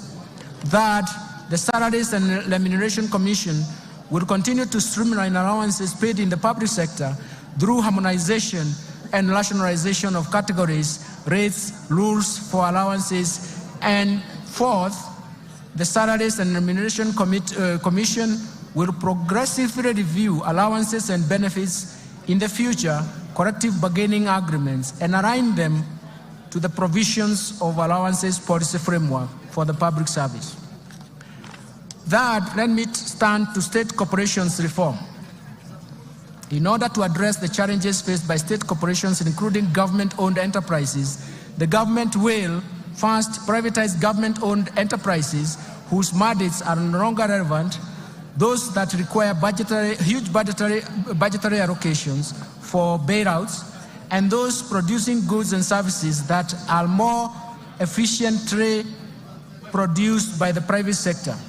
Second, restructure the state corporations through mergers and or transfer back to parent ministries or relevant state corporations to remove duplication of functions, and enhance the efficiencies and synergies in operations so as to optimize use of limited resources. And ensure state corporations are self-sustaining, generate additional revenue to the exchequer, and also ensure quality service delivery to Kenyans. In addition, Mr. Speaker, the government is committed to implement policy changes to ensure government-owned enterprises realize their full potential. You will note that in 2023, the cabinet approved the ownership policy for the government-owned enterprises. And this is a key governance reform framework. Mr. Speaker, to anchor the policy in law and to give effect to its operationalization, a draft Government-Owned Enterprise Bill 2024 has been fundraised and is undergoing public participation. Once the process is completed and an approval granted by Cabinet, the bill will be submitted to this august House for consideration, and I'm seeking support from this House for approval of the bill. Mr. Speaker, we have also prepared a draft Government Investment Regulations 2024 to provide a framework for efficient and effective management of government investment. The draft regulations will be taken through public participation before submission to this House for consideration and, if possible, approval. Fourth, let me turn to pending bills. Mr. Speaker, in the last budget statement, I informed this House that the government plans to establish a pending bills verification committee to carry out a thorough analysis of all stock of pending bills for the period 1st July 2005 to 30th June 2022, and formulate measures to stop accumulation of pending bills going forward. Mr. Speaker, as you are aware now, His Excellency the President inaugurated the Pending Bills Verification Committee in November 2023. The committee received a total of 94,997 pending bills claims valued at Kenya shillings 662.3 billion. Analysis of the pending bill claims submitted by MDAs is ongoing. The general public has been given an opportunity to submit any pending bill claims owed by the national government.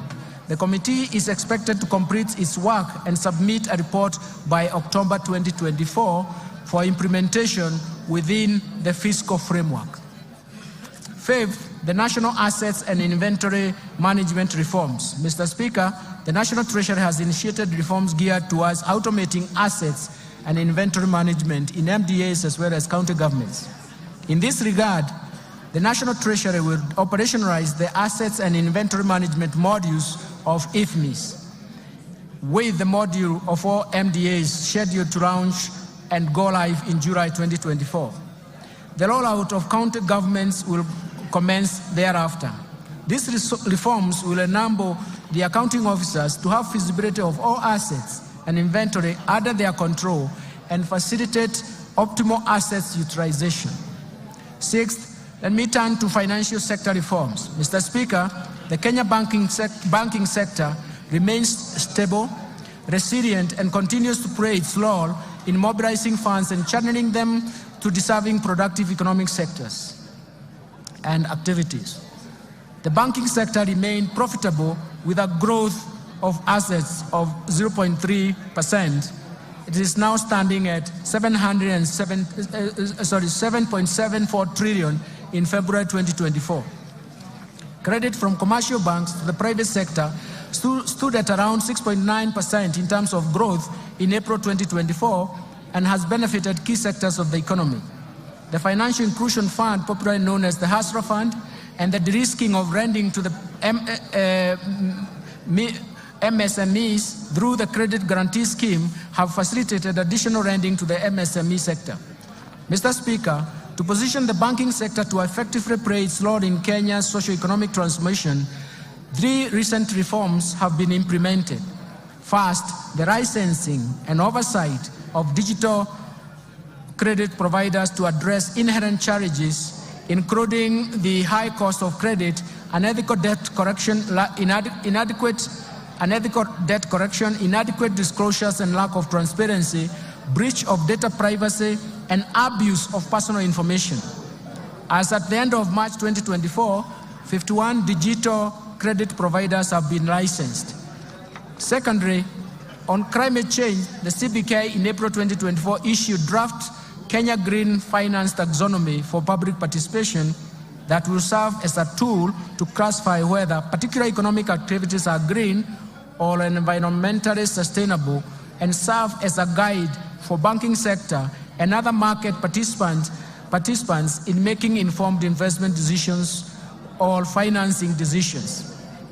Third, to eliminate money laundering and vulnerability in the banking sector, the CBK has revised the anti-money laundering and combating the financing of terrorism and proliferation of financing, and the supervisory framework has been implemented so that the risk-based supervision is enacted, undertaking institutional and sectoral risk assessment and enhancing staff complement capacity for supervision.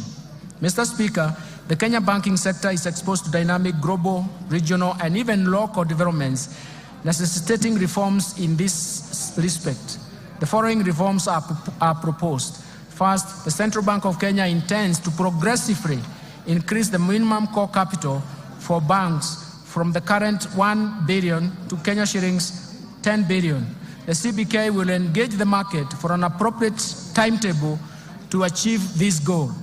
This is intended to strengthen the resilience and increase the bank's capacity to finance large-scale projects while creating sufficient capital buffer to absorb and withstand shocks posed by continuous emerging risks associated with adoption of technology and innovation as institutions expand. Second, the central bank plans to amend the Banking Act to provide for stiff dissuasive penalties that are proportionate to the violations committed, support a strong compliance culture in banks, and also make sure that it aligns to international best practice.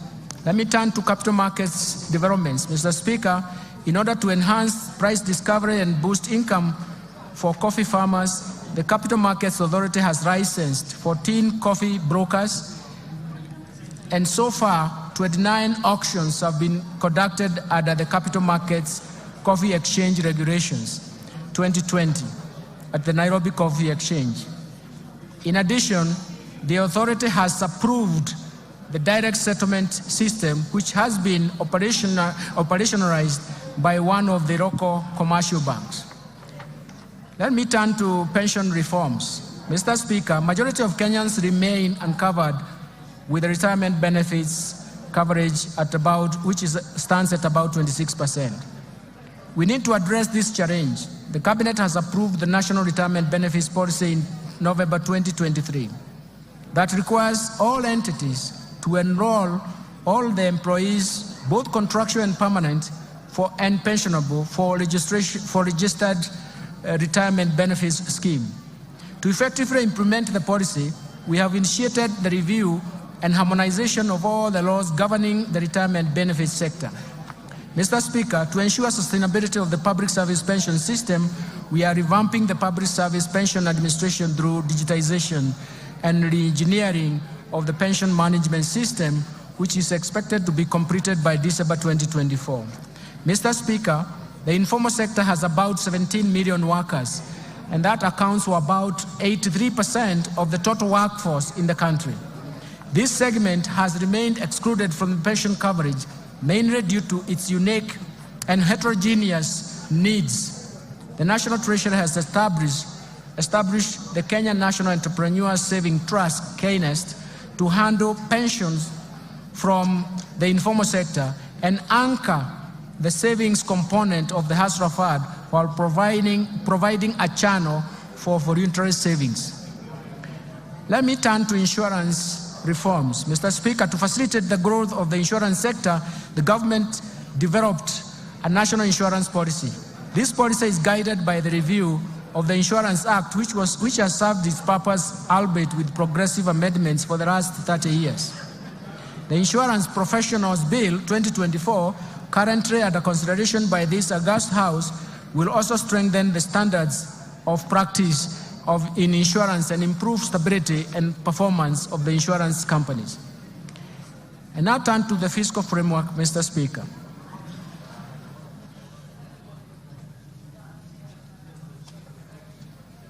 Mr. Speaker, the government's fiscal policy is to enhance fiscal consolidation efforts to reduce debt vulnerabilities and rebuild fiscal buffers amid significant global and even domestic challenges.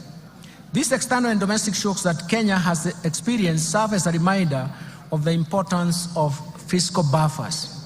Mr. Speaker, the focus of our fiscal policy thus remains to reduce the deficit from 5.7% of GDP in the current financial year to 3.3% in the financial year 2024-2025. We're going to do this through various means. First, domestic resource mobilization. Mr. Speaker, implementation of government's plan for rapid and inclusive socio-economic transformation largely depends on robust revenue growth rate. Indeed, despite significant government investment in reforming the tax structure, the tax to GDP is estimated at 11.5% of GDP as of 2022-2023, against an estimated potential of 25% of GDP.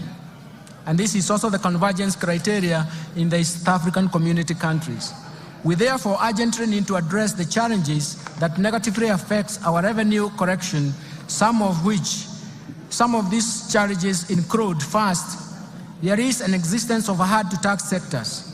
The economy is dominated by a large informal sector that is mostly outside the current tax instrument, leaving the country to rely on a narrow tax base, and it is time to reverse this trend.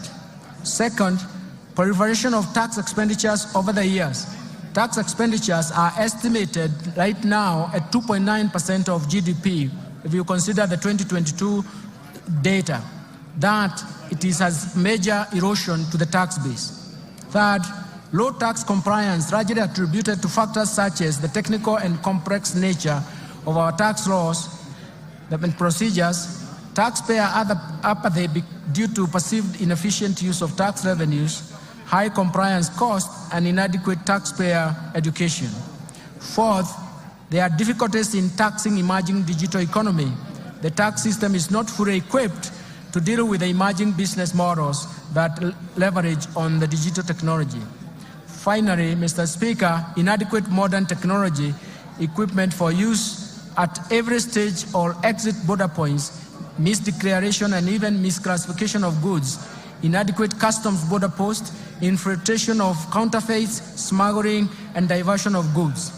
Mr. Speaker, in order to address these challenges and enhance the revenue mobilization, we shall implement a combination of tax policy and administrative reforms. The reforms are premised on the need to ensure that taxes are more supportive to economic activity. They do not distort the market and have a predictable tax structure. The reforms include: first, implementation of tax policy and administration measures proposed in the Finance Bill 2024. Second, implementation of the medium-term revenue strategy to expand the tax base to 20% of GDP over the medium term. Third, to strengthen the tax administration for enhanced compliance through leveraging on technology to revolutionize tax processes, sealing revenue loopholes, and enhancing the efficiency of tax system. And finally, we're focusing on unlocking additional non-tax revenue potential by MDAs through the services they offer to the public.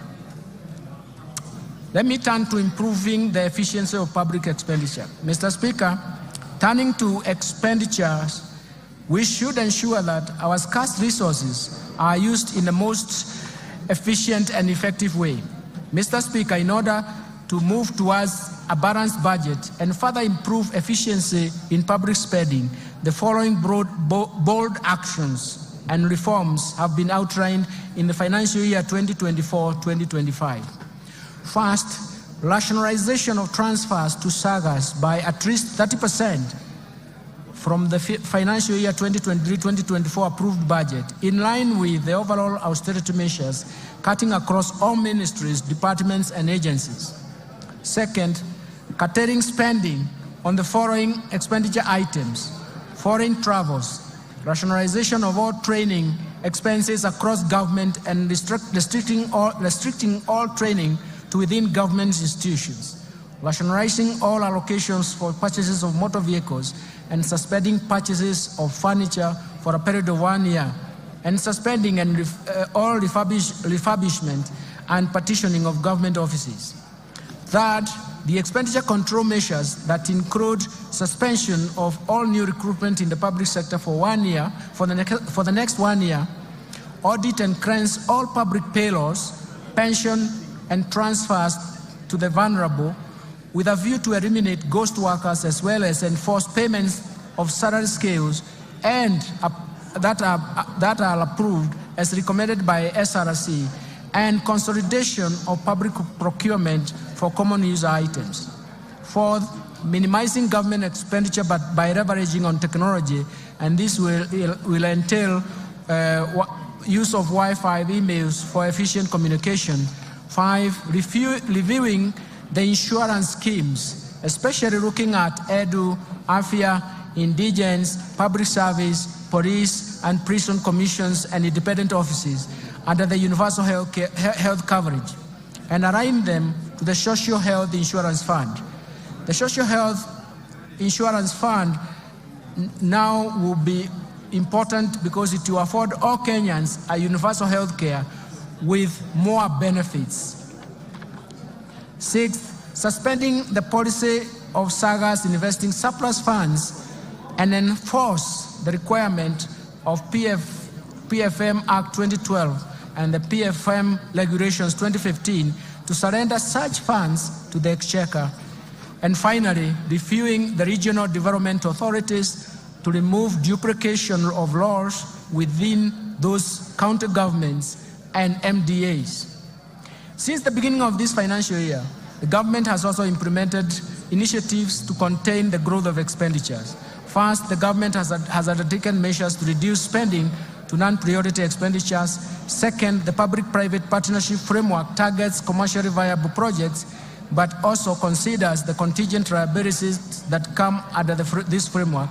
And third, we are reviewing the portfolio of externally funded projects with a view to restructuring and realigning them with bottom-up economic transformation agenda. All these initiatives, Mr. Speaker, will help lower the expenditures. I now turn to revenue measures, revenue projections. Mr. Speaker, with the policy measures and structural reforms highlighted above, we project total revenue collections, including appropriations in aid for the financial year 2024-2025 budget, to be Kenya shillings 3,343.2 billion, equivalent to 18.5% of GDP. Of this, ordinary revenue is projected to be Kenya shillings 2,917.2 billion, equivalent to 16.2% of GDP. Ministerial appropriations in aid is projected to be 426 billion shillings. Grants to this budget are provided at Kenya shillings 51.8 billion, which is 0.3% of GDP. Expenditure projections. Mr. Speaker, total expenditure in the financial year 2024-2025 budget is projected at Kenya shillings 3,992 billion, or 22.1% of GDP. Of this, the recurrent expenditure will amount to Kenya shillings 2,840 billion, or 15.7% of GDP. The development expenditures, including allocations to domestic and foreign finance projects, contingency fund, and even equalization fund, is Kenya shillings 707.4 billion, equivalent to 3.9% of GDP. Total allocation to county governments is projected at Kenya shillings 444.5 billion, of which equitable share is 400.1 billion. Fiscal balance. Mr. Speaker, given the projected revenue grants against the projected expenditures, the fiscal deficit including grants is projected at 597 billion, equivalent to 3.3% of GDP, and this is down from Kenya shillings 925 billion, or 5.7% of GDP in 2023-2024.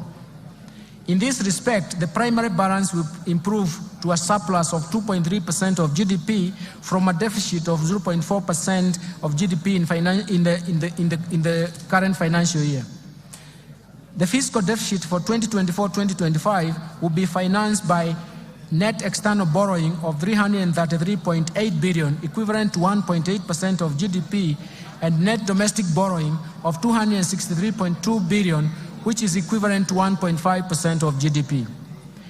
Public debt management. Mr. Speaker, Kenya meets its obligations promptly, and no debt arrears have been accumulated. Public debt is projected to remain within sustainable levels on account of fiscal consolidation path that reflects the decline in the ratio of debt to GDP in present value terms over the medium term. To improve Kenya's debt sustainability and boost our credit rating position, the government will continue to implement measures to enhance growth of foreign exchange earnings. Our medium-term debt management strategy aims at lowering the cost and risks in the debt portfolio. In this regard, the government will slow down uptake of new external commercial debt and undertake liability management operations through debt swaps and other innovative solutions. The government will also diversify sources of financing through issuance of Panda bond, Samurai bond, and Sukuk in diverse financial markets in China, Japan, and the Gulf regions, respectively. The government will maximize use of concessional financing from bilateral and multilateral institutions to improve the debt sustainability and boost our credit rating. Let me turn to public-private partnership framework, Mr. Speaker. Due to the limited fiscal space, the government will continue to scale up the use of public-private partnership financing for commercially viable projects. Currently, there are 37 projects at various stages of PPP project cycle. In order to enhance viability of PPP projects, I will soon be proposing amendments to the PFM Act 2012 to speed up the process of financial close, as well as ensure that the related fiscal cost and contingent liabilities are within acceptable levels. Let me turn to public investment management. Mr. Speaker, in order to increase efficiency and effectiveness of public spending, the government will continue to implement public investment management regulations at the national government and commence a rollout of county governments. The regulations are aimed at streamlining and initiating execution and delivery of public projects within the timelines. Further, the government will roll out public investment management information system to all MDAs to improve the management of development projects in the country. Strengthening financial management reforms is very critical, and now I'll turn to this migration to accrual accounting, Mr. Speaker. The transition to accrual accounting from cash basis marks a significant milestone in our nation's journey to strengthening public finance management. In recognition of this, the Cabinet in March 2024 approved the transition from cash to accrual basis of accounting to improve cash management and enhance the financial and fiscal reporting. The accrual accounting will enable the government to account for all assets and liabilities, including all government assets. With accrual accounting, we will also be able to account for all pending bills, public debt, and pension liabilities.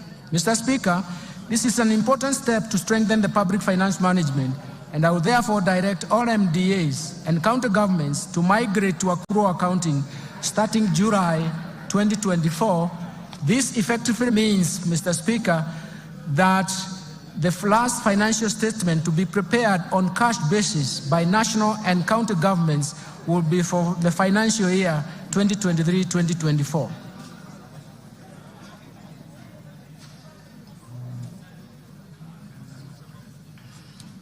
Mr. Speaker, let me turn to Treasury Single Account. Mr. Speaker, the PFM Act 2012 and its attendant registration provides for the establishment of the Treasury Single Account, TSA as we call it, system at both national and county government levels.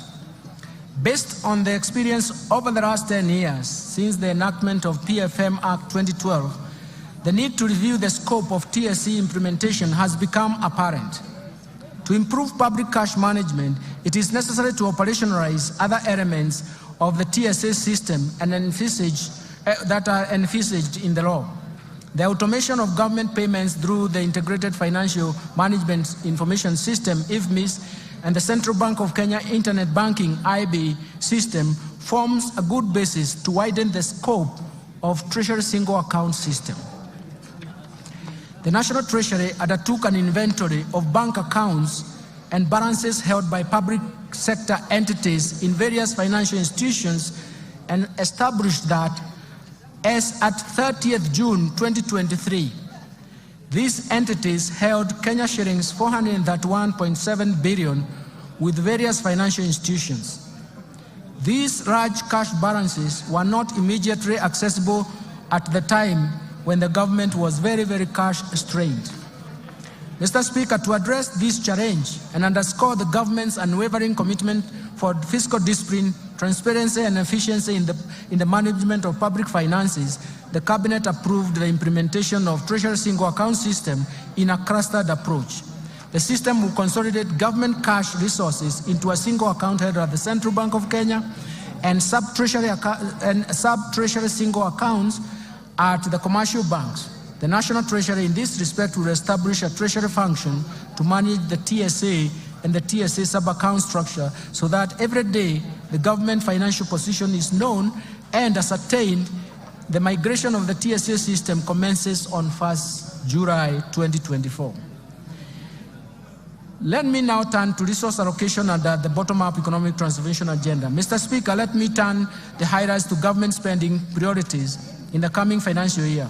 And in light of the revenue challenges, significant expenditure demands, spending in the financial year 2024 to 2025 will focus on bottom-up economic transformation agenda priorities on 5 core areas with the highest impact on the economy. The first one will be agricultural transformation and inclusive growth. Mr. Speaker, the government focus will be on agricultural transformation and inclusive growth through the value chains approach. This aims at providing adequate and affordable working capital to all farmers through cooperative societies. This, we consider them as aggregators, and deploy the modern agricultural risk management instruments that ensure farming is profitable and incomes are predictable. In addition, it aims to transform farmers from food deficit to surplus producers through input finance, subsidies, and intensive agricultural extension support. This will raise productivity of key food value chains, reduce dependence on basic food imports, revamp underperforming export crops, and expand to new high-value emerging crops, and boost tea value chain through breeding and branding. Mr. Speaker, to attain food and nutrition security, I proposed an allocation of Kenya shillings 54.6 billion for various programs under this sector. This includes Kenya shillings 10 billion for the fertilizer subsidy program, Kenya shillings 6.1 billion for the National Agricultural Value Chain Development Project, Kenya shillings 2.5 billion for the Enable Youth Program, Kenya shillings 2.4 billion for the Enable Youth and Women in Agriculture, Kenya shillings 747 million for small-scale irrigation value chain irrigation and value addition project, Kenya shillings 642.5 million for the food security and crop diversification project. Mr. Speaker, to improve livestock production, I propose Kenya shillings 2.4 billion for de-risking, inclusive and value enhancement of pastoral economies program, Kenya shillings 1.5 billion for livestock value chain support project, Kenya shillings 1.5 billion for Kenya livestock commercialization program, Kenya shillings 192.5 million for the embryo transfer project. I have also proposed Kenya shillings 300 million for the development leather industrial park, Kenani. Mr. Speaker, to support the growth of the brew economy, I propose a total of Kenya shillings 11.3 billion to the brew economy and fisheries subsector. This includes 3.7 billion to aquaculture business development project, Kenya shillings 3.1 billion to the Kenya Marine Fisheries and Socio-Economic Development Project, Kenya shillings 540 million for rehabilitation of fish riding sites, Kenya shillings 695.5 million for Riwatoni Ultra-Modern Fish Hub, and Kenya shillings 600 million for marine fish assessment.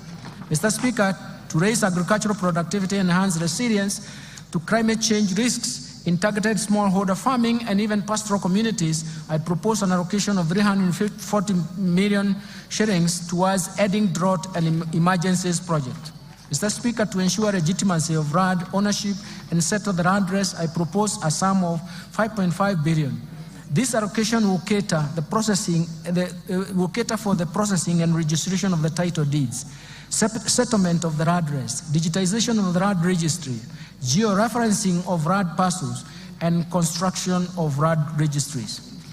Second, I want to turn to transforming micro, small, and medium enterprises economy. Mr. Speaker, accessibility and affordable credit to most Kenyans at the bottom of the pyramid remains a challenge. To address this challenge, the government is proposing an additional allocation of 5 billion shillings to the Financial Inclusion or Hustlers Fund to scale up access to credit for households and MSMEs.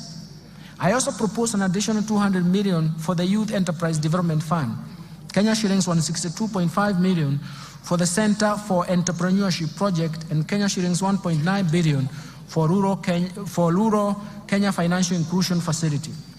Third, let me turn to housing and settlement, Mr. Speaker. Mr. Speaker, the government's commitment to turn the housing challenge into an economic opportunity to create quality jobs for the youth directly in the construction sector and indirectly through the production of building products. This will be achieved through, among other measures, facilitating a delivery of 200,000 houses per annum and enabling low-cost housing mortgages. To continue supporting this initiative, I have proposed an allocation of 92.1 billion shillings for the housing, urban development, and public works. This includes Kenya shillings 8.3 billion under the Kenya Urban Program, Kenya shillings 3 billion to Kenya Mortgage Refinance Company for enhancement of the company's capital as well as for lending to the primary mortgage lenders, Kenya shillings 32.5 billion for construction of affordable housing units, Kenya shillings 15 billion for the construction of social housing unit, Kenya shillings 14.7 billion for social and physical infrastructure. Mr. Speaker, other proposed allocation to the housing, urban development, and public works include 11.3 billion for the Kenya Informal Settlement Improvement Project Phase 3, Kenya shillings 1 billion for the construction of markets, Kenya shillings 1 billion for the National Slum Upgrading Program, Kenya shillings 1 billion for the construction of housing units for the National Police and Kenya prisons, Kenya shillings 496.3 million for the construction of food bridges, Kenya shillings 444 million targeted to support construction of county headquarters that are targeted. Fourth, universal health care coverage. Mr. Speaker, the government is committed and determined to realize the construction the constitutional right to health by promoting access to quality and affordable health care through universal health care coverage program.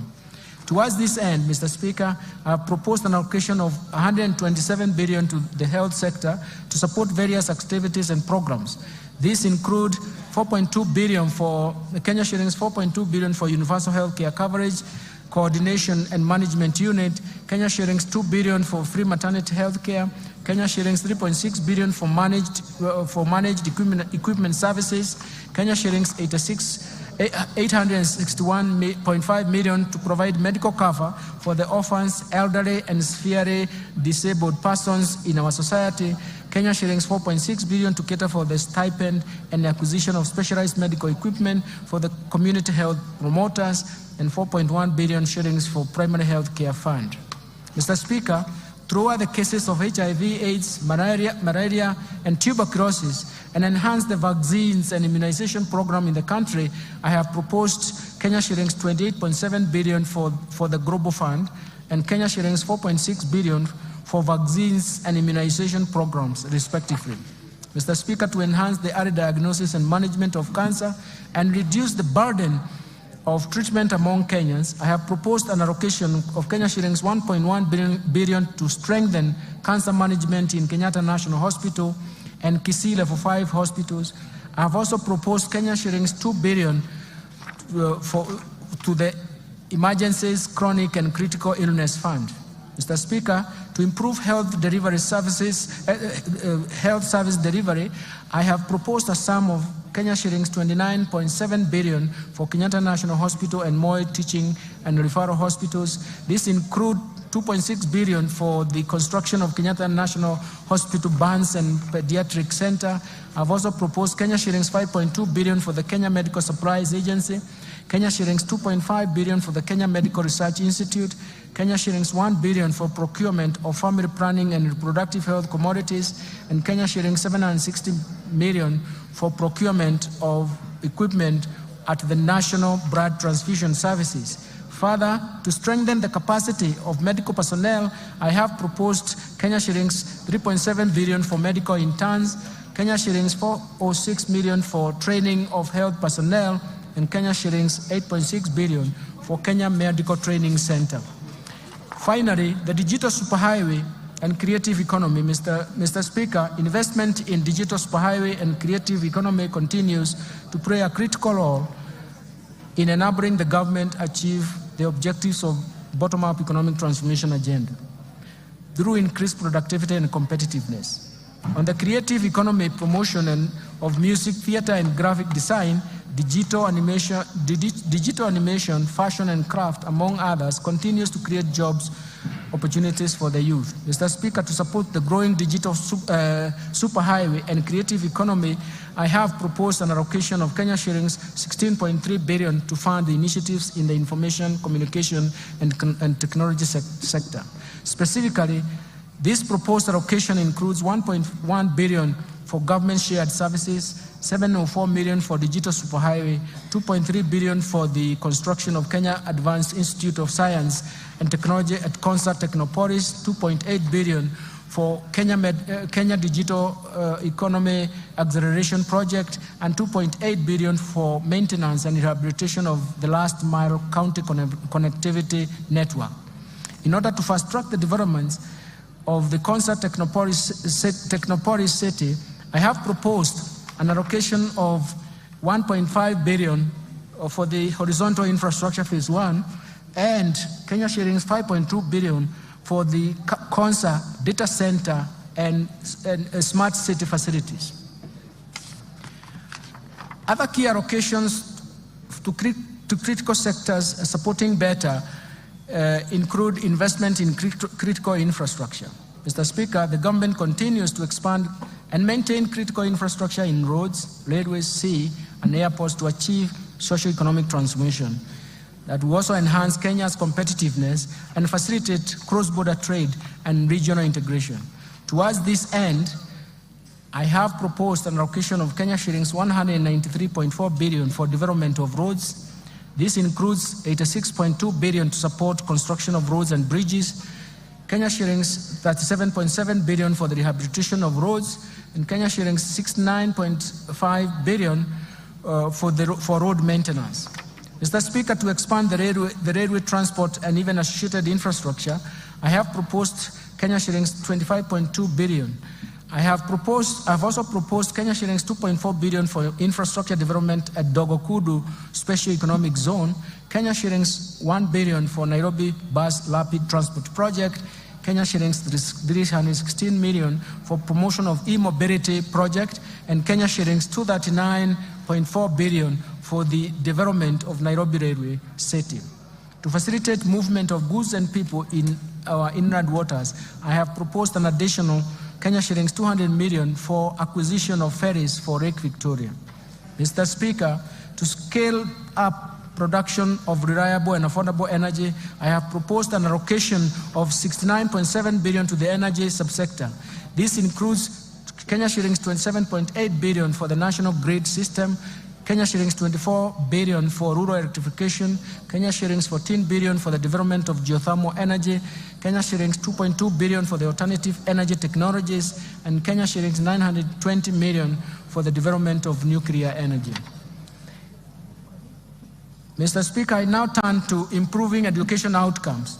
The government continues to invest in education to improve education outcomes and create a level playing field for all Kenyan children.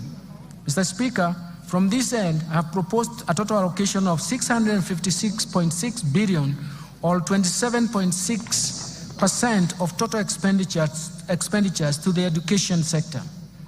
This includes Kenya shillings 358.2 billion to the Teachers Service Commission, Kenya shillings 142.3 billion for basic education, Kenya shillings 128 billion for higher education and research, Kenya shillings 30.7 billion for technical vocational education and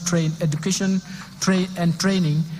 Mr. Speaker, the allocation of the education sector includes Kenya shillings 9.1 billion free primary education, 61.9 billion shillings for free day secondary education, Kenya shillings 30.7 billion for junior secondary school capitation, and Kenya shillings 5 billion for the examinations fee waiver. In addition, Mr. Speaker, I have proposed an allocation of Kenya shillings 13.4 billion for the conversion of 46,000 junior secondary school interns to permanent and pensionable terms. Kenya shillings 1.3 billion for the training of teachers on competency-based curriculum, and Kenya shillings 360 million for the digital literacy program and ICT integration in our secondary schools.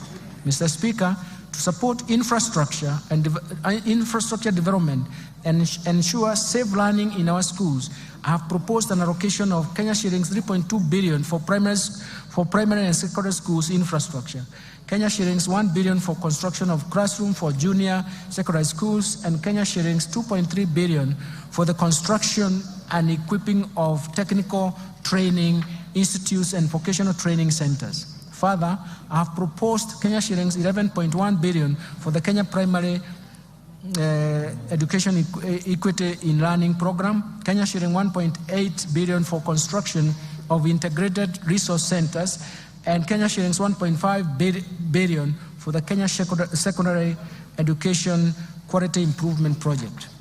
Mr. Speaker, other proposed allocations to the education sector include Kenya shillings 1.1 billion for the research, science, and technology innovation.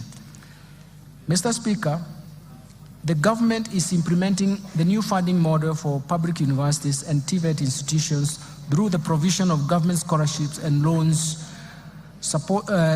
apportioned according to students' need. The new funding framework seeks to offer students whose households are at the bottom of the pyramid equal opportunity in accessing university education as well as technical training. Towards this end, Mr. Speaker, I have proposed an allocation of Kenya shillings 35.9 billion to the Higher Education Loans Boards for provision of loans to university and TVET students, Kenya shillings 16.9 billion for the scholarship for university students, and Kenya shillings 7.7 billion capitation and scholarship for TVET students. Let me move now to supporting manufacturing for job creation. Mr. Speaker, further to promote local industries, I have proposed proposed an allocation of Kenya shillings 23.7 billion under various implementing ministries, departments, and agencies. Out of these, 4.5 billion will support establishment of county integrated agro-industrial parks, Kenya shillings 1.9 billion for supporting access to finance and enterprise recovery SAFA project, Kenya shillings 1.1 billion for construction of investor sheds in Athi River, Kenya shillings 1.9 billion for establishment of 6 flagship export processing zones hubs, Kenya shillings 440 million to the development of special economic zones textile park in Naivasha, and Kenya shillings 1 billion for the Kenya Jobs Economic Transformation KJET. In addition, Mr. Speaker, in order to revitalize and maximize benefits from our cash crops, the government will make further investments towards revival and enhancement of output. In this respect, Mr. Speaker, I have proposed Kenya shillings 2 billion for Coffee Cherry Revolving Fund. This is in addition to Kenya shillings 4 billion allocated in the current fiscal year. Kenya shillings 1.5 billion for payments of debts owed to sugarcane farmers, arrears to employees and maintenance of cane testing units, Kenya shillings 120 million for cotton industry revitalization project, and Kenya shillings 150 million for the pyrethrum industry recovery.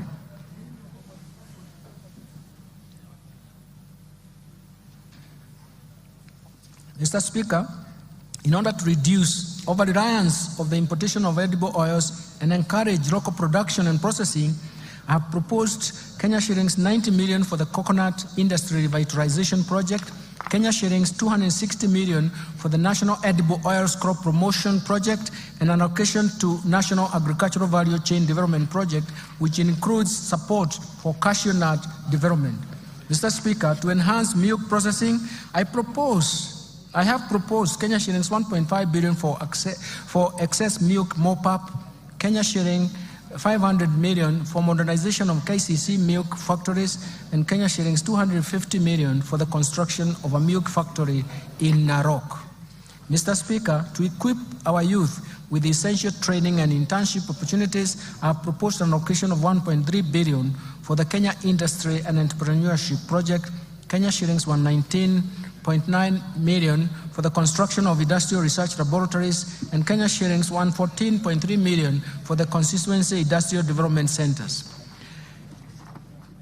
I will now turn into improving security, Mr. Speaker. Mr. Speaker, enhanced national security creates an enabling environment for businesses to thrive while aiding faster economic recovery. It is in this regard, I have proposed an allocation of 377.5 billion to support the operations of the National Police Service, Defense, and National Intelligence Service and Prison Services.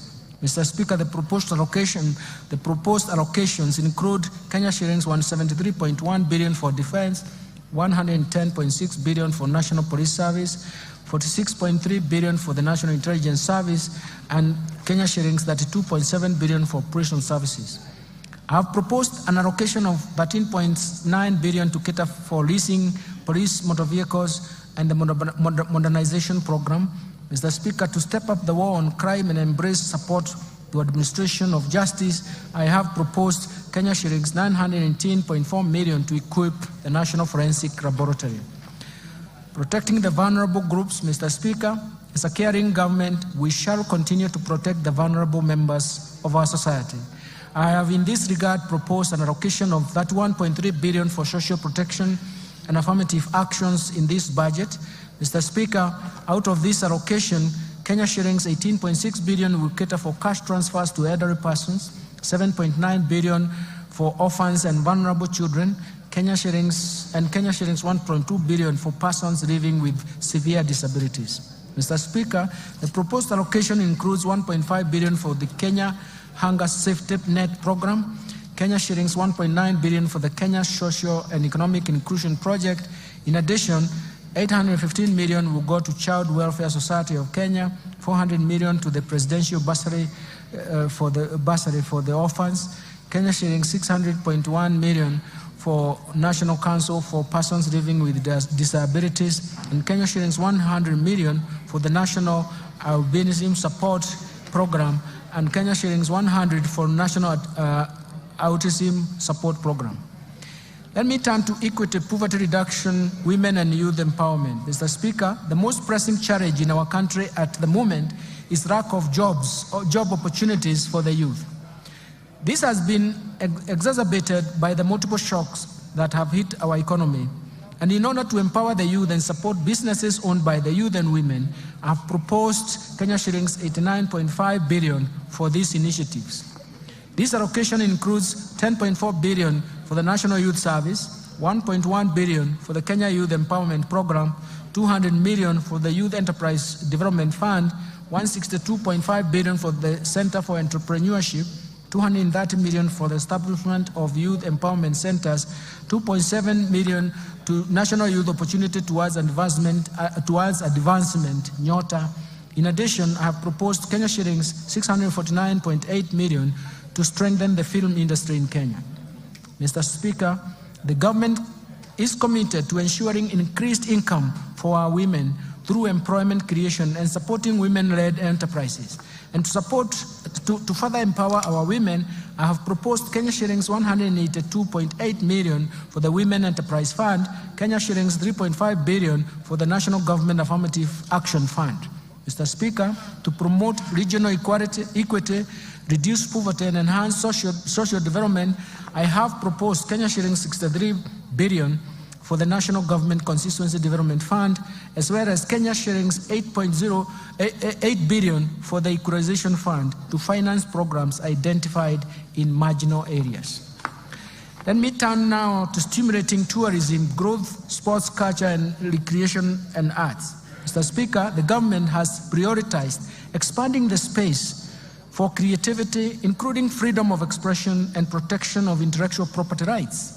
The government will also strengthen mainstreaming of arts and culture, infrastructure and support cultural production, and as well as creative economy. We are also cognizant of the brand value of Kenyans participating and excelling in international sports arena as incalculable.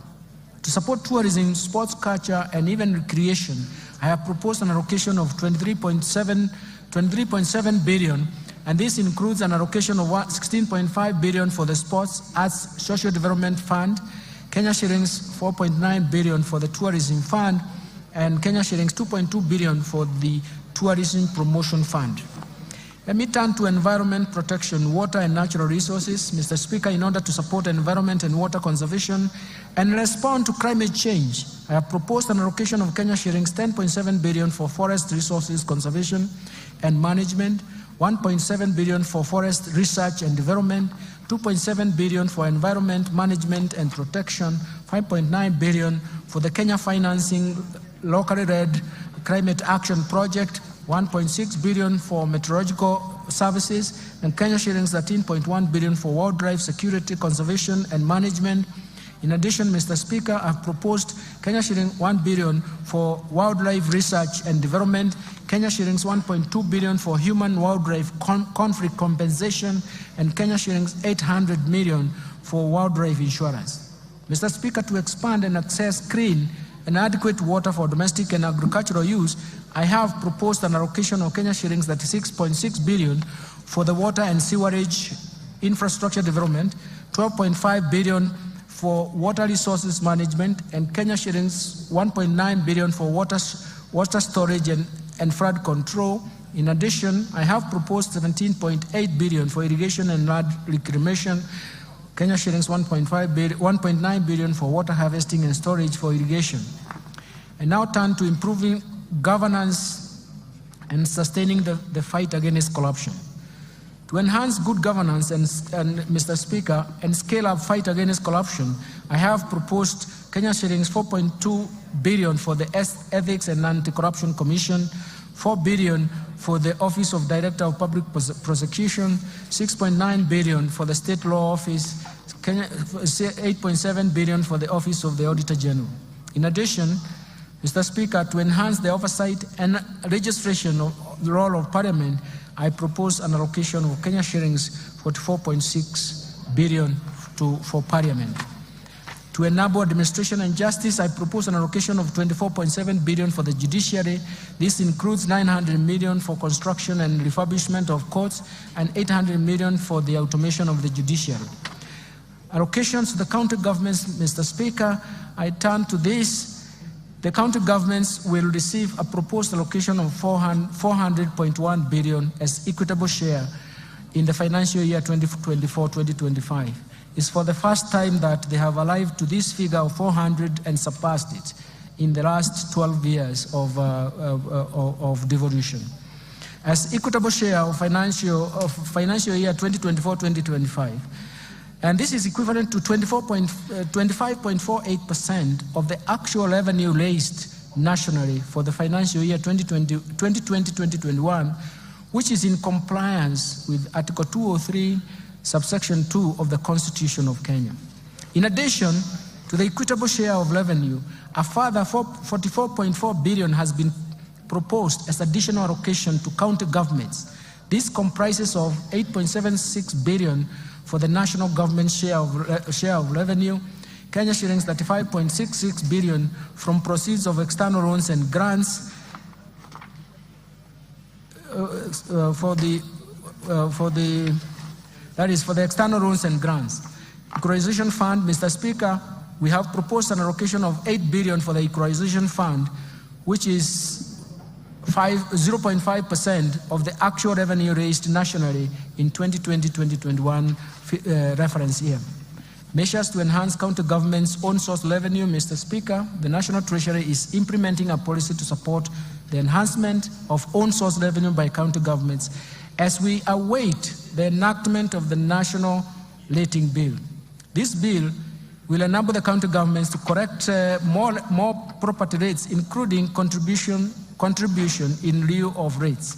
In addition, Mr. Speaker, a multi-agency committee has been formed to manage the rollout of the proposed integrated county revenue management system in 47 county governments. This system will increase transparency, accountability, and efficiency in revenue collection. Let me turn now to taxation measures, Mr. Speaker.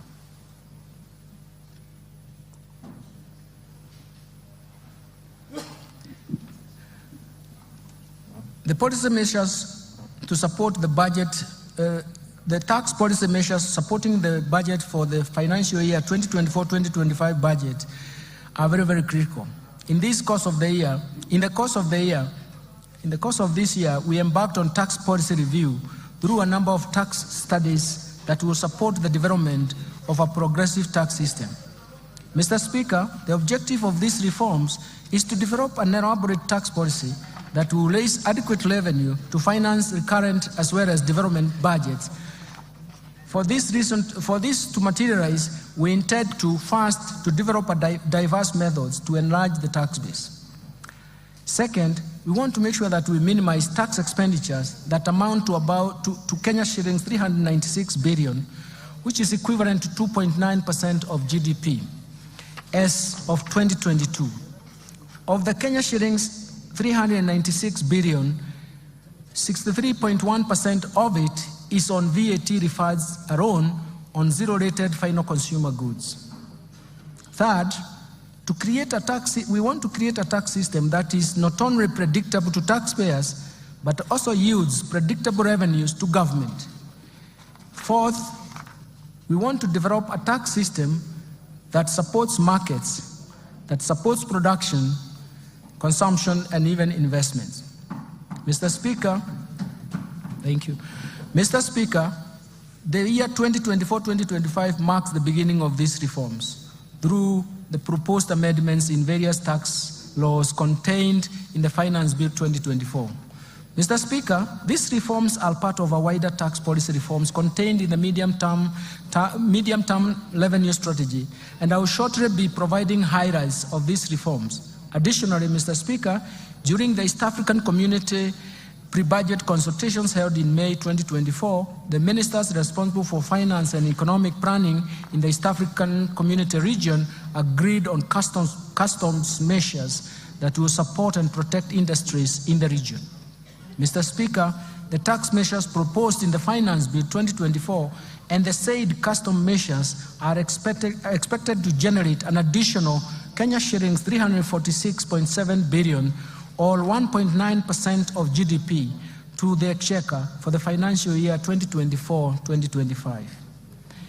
Let me start with custom duties. Mr. Speaker, allow me to provide highlights of some of the custom measures agreed during the pre-budget consultation with the East African Community Partner States.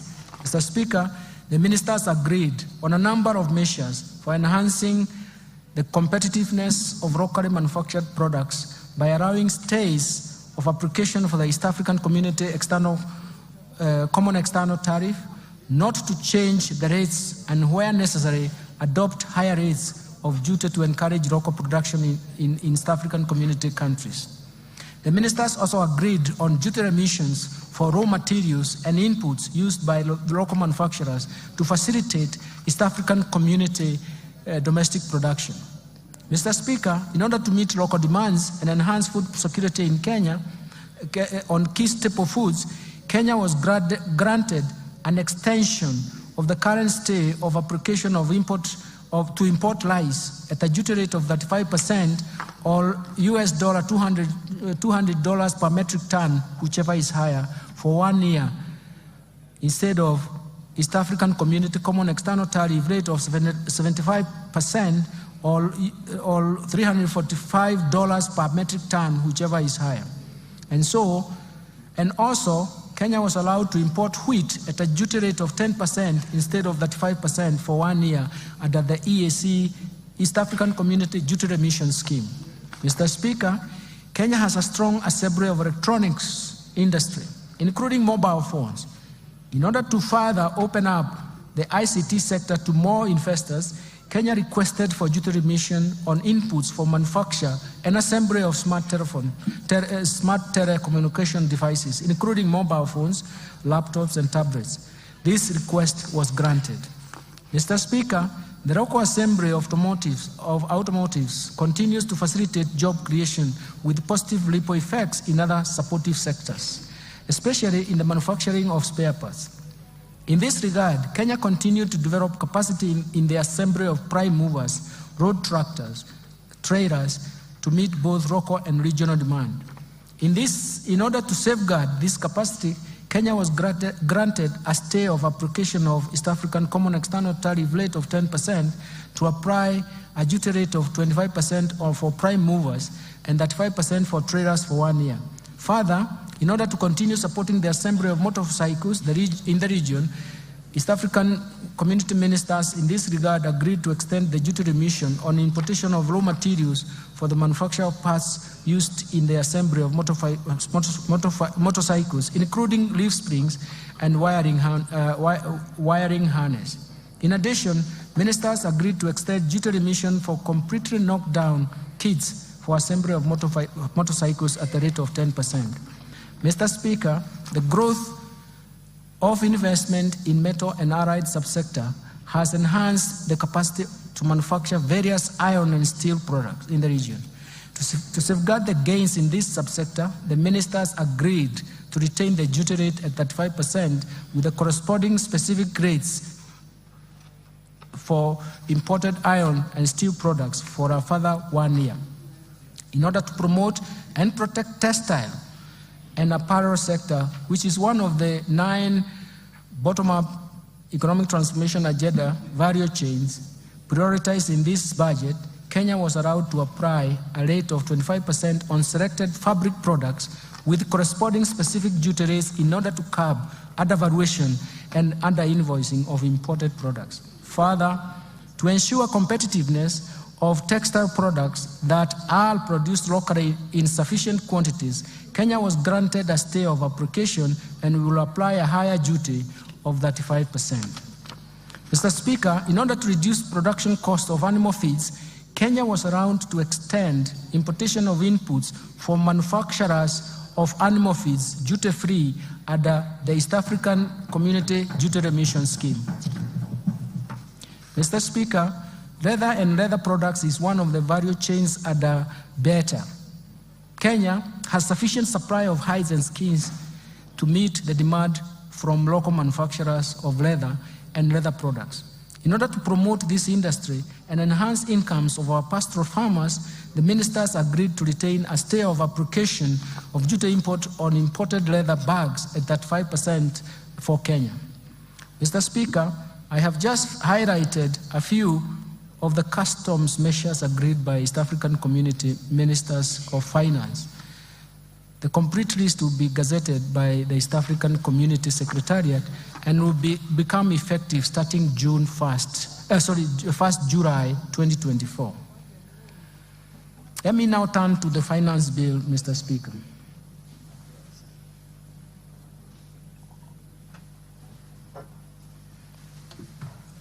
Mr. Speaker, allow me to highlight tax policy measures proposed in the Finance Bill 2024.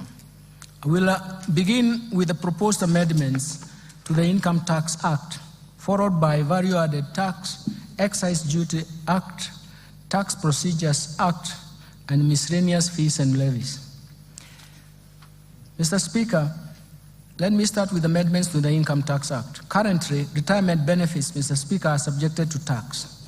This taxation ceases at the age of 65 years. In order to support the retired employees, I propose to amend the Income Tax Act to exempt all retirement benefits paid from the Registered Pension Fund, Registered Provident Fund, Registered Individual Retirement Fund, and National Social Security Fund and the Public Pension Scheme upon attainment of the retirement age. Mr. Speaker, for the individuals who take up early retirement, this exemption will only apply if the individual has contributed to the pension scheme for a period of 20 years from the date of registration as a member. Mr. Speaker, in addition, the annual limit of pension contribution that is exempt from tax is 30% of the individual income, or Kenya shillings 240,000, whichever is lower. Considering that this limit has not been revised since 2005, and to encourage savings for social security after retirement, I propose to increase this limit to 360,000 shillings per annum. Further, Mr. Speaker, I propose to allow deduction contribution to a post-retirement medical fund subject to a limit of Kenya shillings 10,000 per month. This will promote savings for post-retirement healthcare needs. Mr. Speaker, currently the threshold above which withholding tax applies on payments for management fees, professional fees, training fees, and contractual fees is Kenya shillings 24,000 per month. I propose to amend the Income Tax Act to remove this threshold since it creates a room for tax planning and is a challenge to tax administration. Mr. Speaker, despite the Income Tax Act providing a corporate tax rate of 30%, some taxpayers pay tax at an effective rate of less than 15%.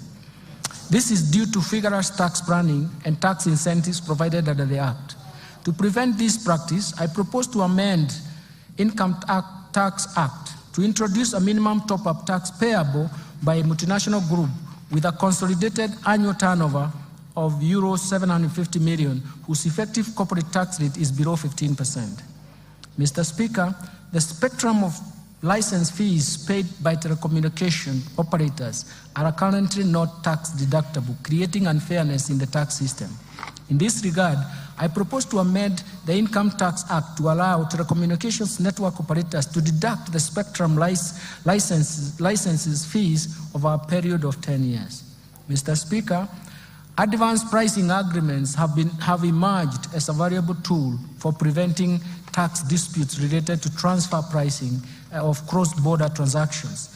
In this regard, I propose to empower the Commissioner to enter into advanced pricing agreement with taxpayers engaged in transactions with related entities. Mr. Speaker, to attract international financial investors in Kenya and reinforce Kenya's position as a regional financial hub, I propose to reduce the rate of capital gains tax from 15% to 5% for firms certified by the Nairobi International Financial Center of Origin. Mr. Speaker, a transfer of property between an individual and an entity where the individual holds 100% shareholding does not constitute a gain. In this respect, I propose to exclude from capital gains tax this kind of transfer. Mr. Speaker, the digital services tax was introduced to prevent tax-based erosion occasioned by migration of traditional businesses from physical shops to online platform that is not feasible by the Commissioner of Tax for tax purposes. It has been noted that the design of the tax does not capture all taxpayers, leading not only to loss of revenue, but also to unfairness in taxation.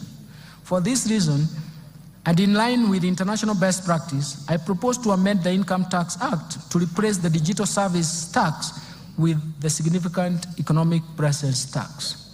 Mr. Speaker, to expand the tax base and make our country self-reliant, I propose to introduce an annual motor vehicle tax at the rate of 2.5%, the value of the vehicle, subject to minimum amount of Kenya shillings 5,000. Mr. Speaker, let me now turn to gains. There are substantial gains for Kenyans. Mr. Speaker, currently the tax-free amount on subsistence allowance paid to employees in the private sector for a period spent outside the usual place of work while on official duties is capped at Kenya shillings 2,000 per day. This is quite low considering the inflation that has occurred over the years. To cushion employees in the private sector from high cost of living, I propose to review the threshold to an amount not exceeding 5% of the employee's monthly gross earnings. Second, Mr. Speaker, the affordable housing levy and pay as you earn are calculated from the same base, leading to double taxation. To address this, I propose to make the housing levy deductible expense. This means that there is a tax savings for Kenyans and therefore affording Kenyans more money in the pocket.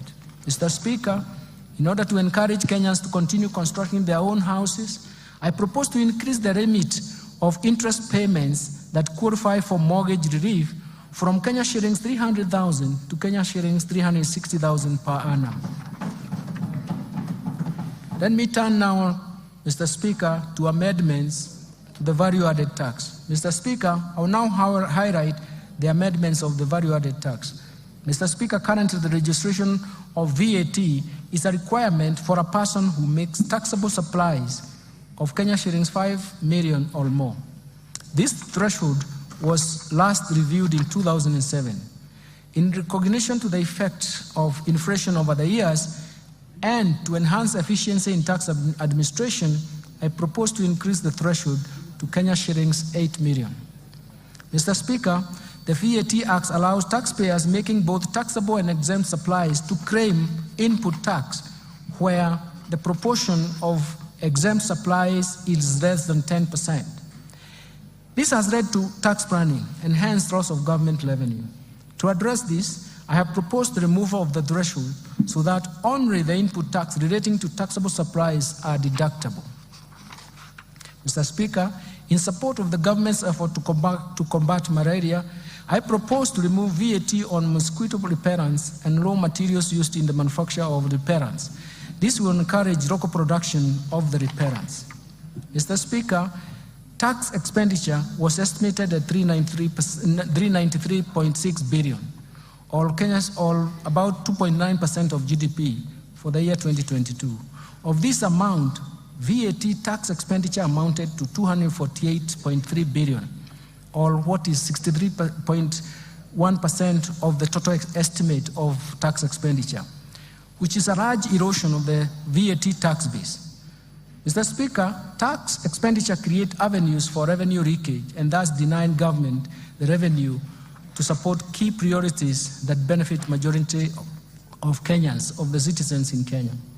Recognizing the importance of tax expenditure in the promotion of investment and addressing welfare challenges in the economy, and in line with the medium-term revenue strategy, I propose to rationalize the VAT tax expenditure as provided for in the VAT Act in form of exemptions and zero rating based on the following criteria. First, that goods currently exempt be subjected to VAT. Second, zero-rated finished goods and consumer goods and services be exempt from VAT. Third, zero rating be restricted to goods and taxable services meant for export.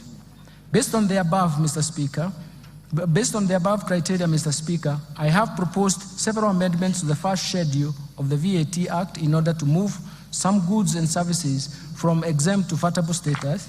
In addition, I have also proposed amendments to the second schedule of the VAT Act so that we can move some of the goods and services from zero rating to either exempt status or vatable.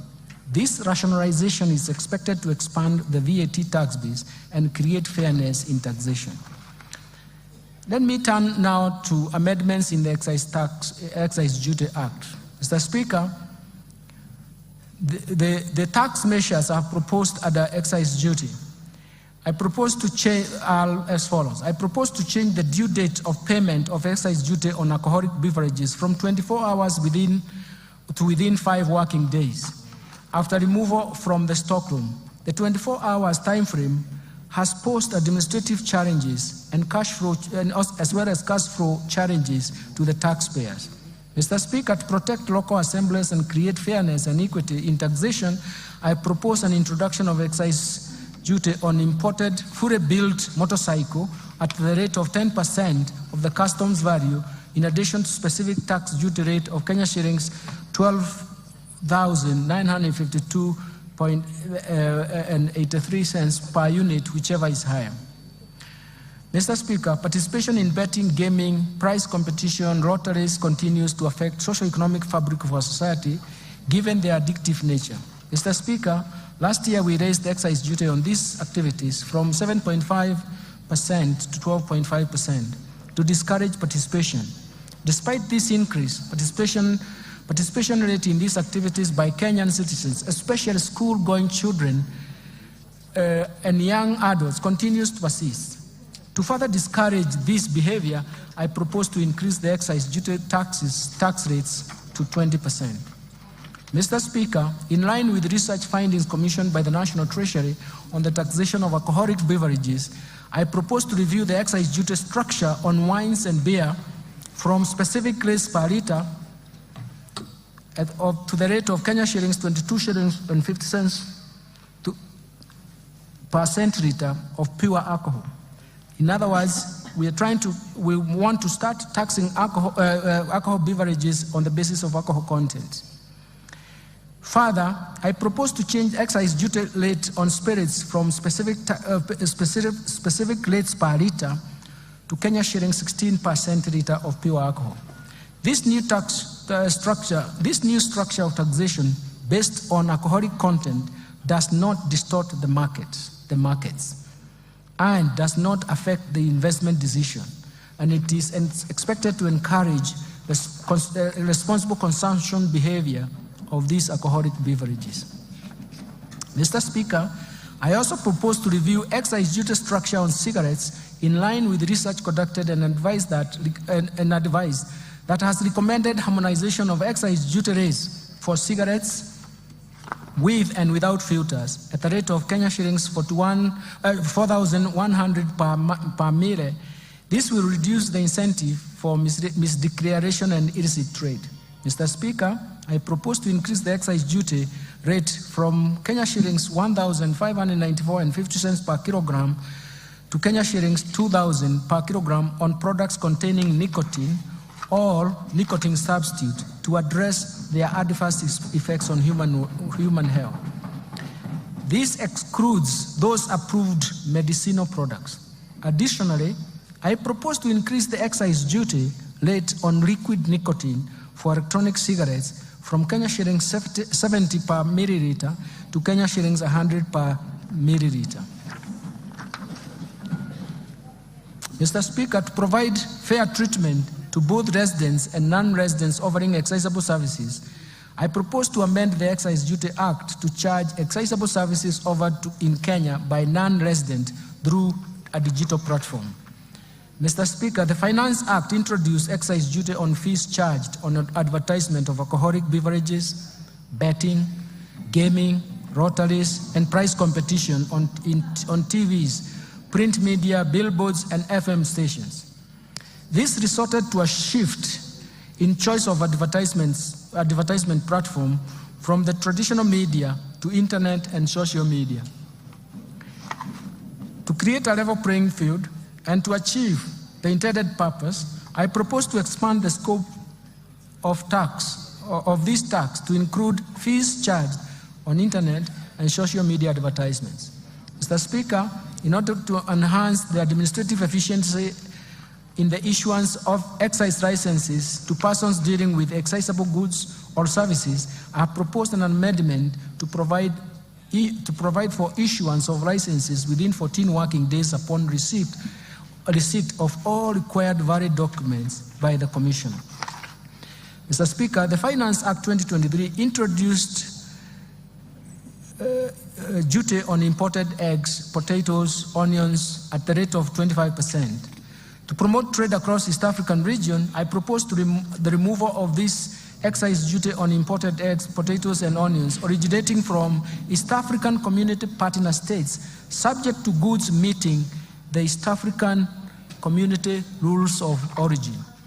Mr. Speaker, currently, excise duty is 15% on the following: telephone, internet data services, fees charged on money transfer services by banks, fees charged on money transfer by agencies and other financial services providers, and the fees charged on cellular phone service providers. I propose to retain the excise duty rate of 15% on fees charged on money transfer services by cellular phone service providers to benefit retail electronic payments ecosystem. Let me now move to amendments to Tax Procedures Act. Mr. Speaker, I will now highlight those proposed amendments of the Tax Procedures Act. Currently, there is no validity period for the agency notices issued for enforcement of correction of unpaid taxes. This gap often leads to tax disputes and delayed revenue correction. To address this, I propose to amend the Tax Procedures Act to provide 1 year validity period for agency notices.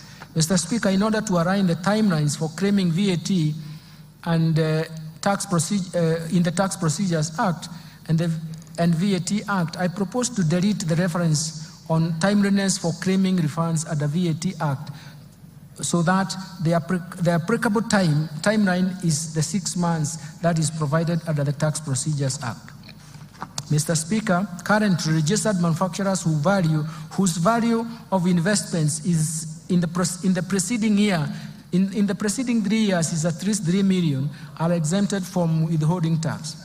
In order to promote equity and create fairness to all manufacturers, I propose to amend the Tax Procedures Act to remove this exemption. Mr. Speaker, I propose to amend the Tax Procedures Act to clarify that enforcement and correction of taxes will be undertaken where a decision of the tribunal or court is in favor of the Commissioner, and stay orders have not been obtained against the decision.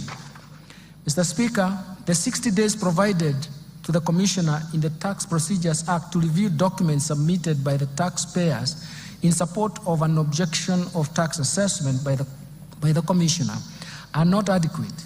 To ensure comprehensive review, and in order to give the Commissioner adequate time, I propose to extend the timelines to object decisions of the Commissioner from 60 days to 90 days. Let me now move to amendments to miscellaneous fees and levies. Mr. Speaker, last year, 17.5% export and investment promotion levy was introduced on imported goods that are also locally produced in adequate quantities. In the Finance Bill 2024, the list of goods has been expanded and the rate of the levy has been reduced to 3% for most of the goods and others 10%.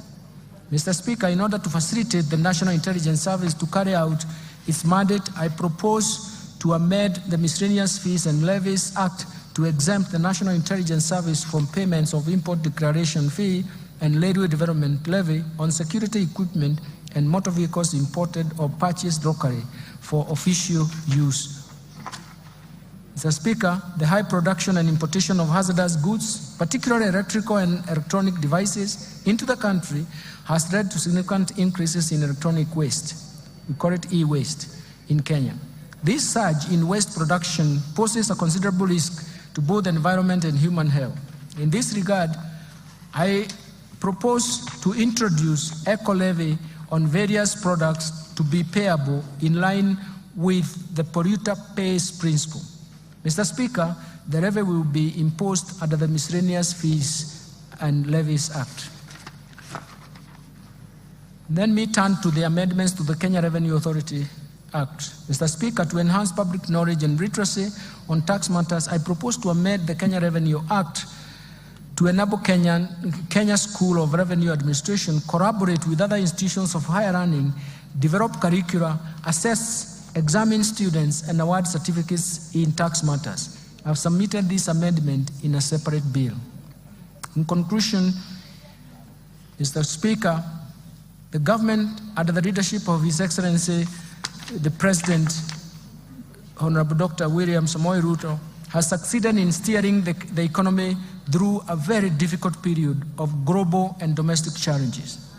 Remarkably, the economy has recovered from the lagged effects of COVID-19 pandemic and unwinding from persistent and successive domestic and external shocks that created some permanent effects. Mr. Speaker, the policies and structural reforms outlined in this budget have laid a firm foundation to protect the fragile recovery for a sustained socio-economic transformation.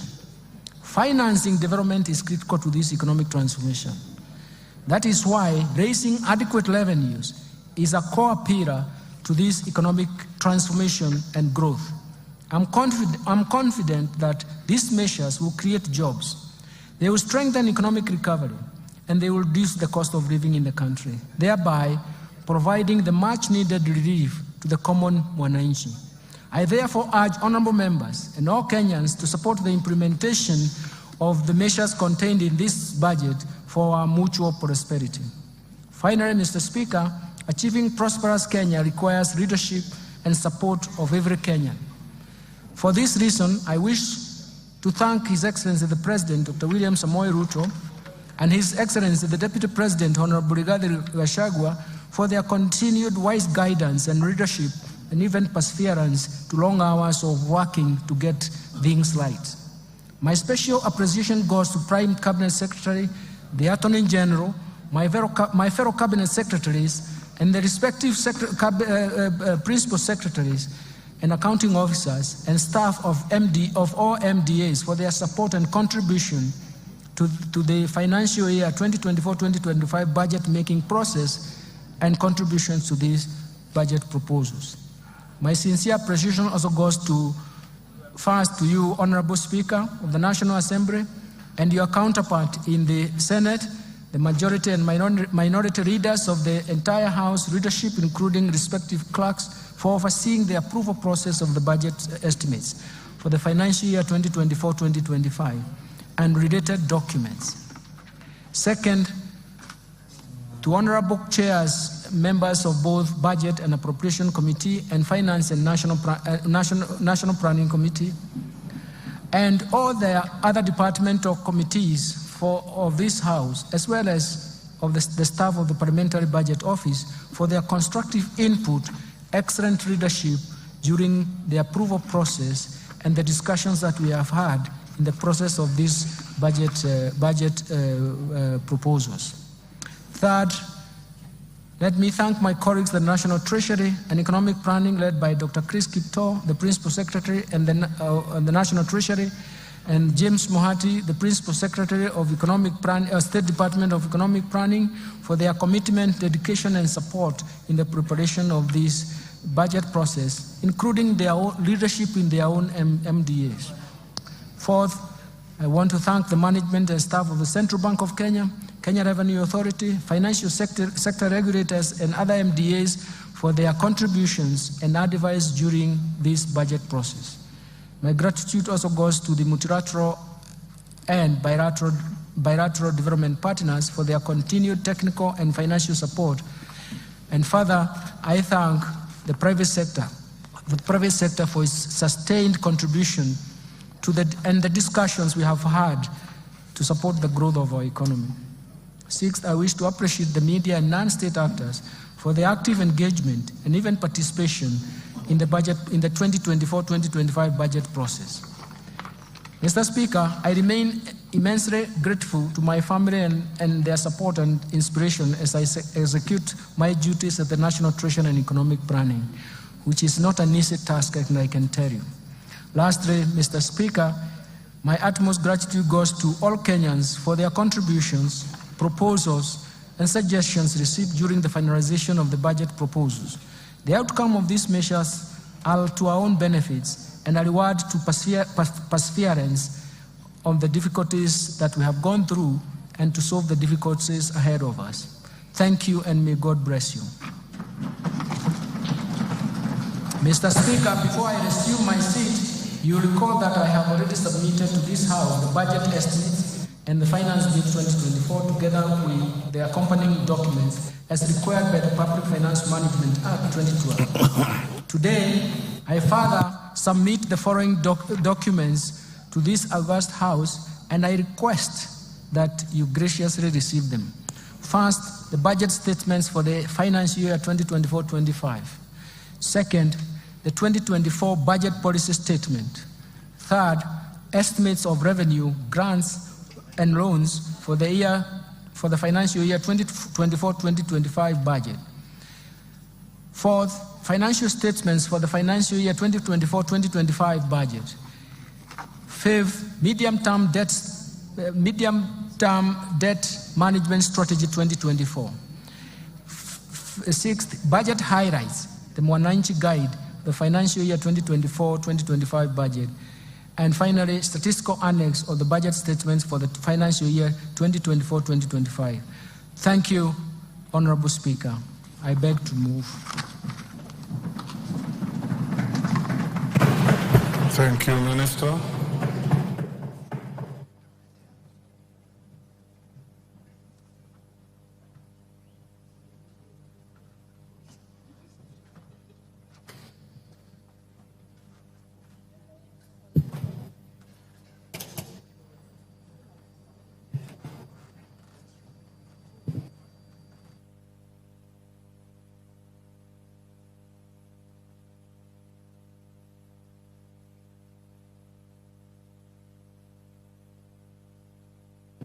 Minister, I'm waiting for the handing over of the documents.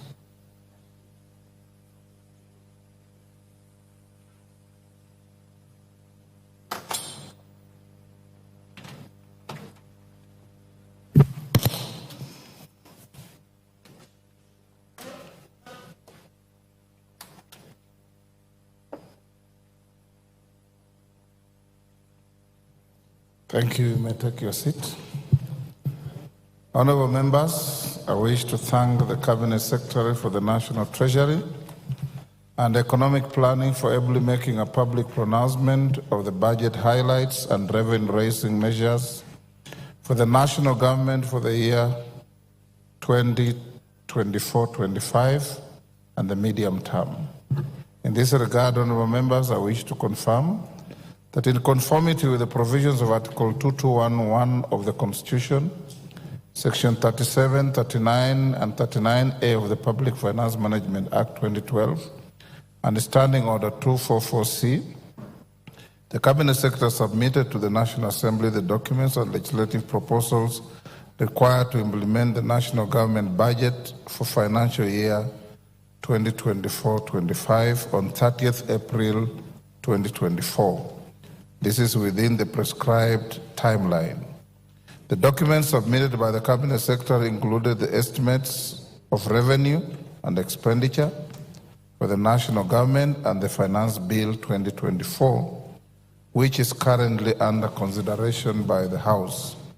Honorable members, it is now my pleasure to invite all honorable members, the Cabinet Secretary for the National Treasury, all Cabinet Secretaries present and other invited guests to a reception at the Parliamentary Courtyard at the rise of the House. Honorable members, now being 5:17 p.m., this House stands adjourned until Tuesday, 18th June 2024 at 2:30 p.m.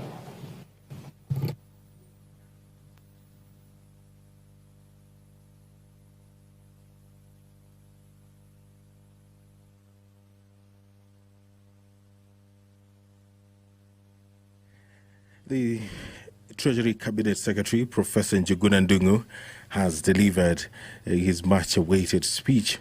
And the CS has focused his speech on four main points: the economic performance, fiscal policy direction, revenue measures, and expenditure plans, where the Cabinet Secretary has outlined how the government intends to allocate its resources across different sectors such as education, health, infrastructure, and security, among other sectors. This is a broadcast that was brought to you by the Parliamentary Broadcasting Unit in conjunction with the Kenya Broadcasting Corporation. My name is Edward Kabasa.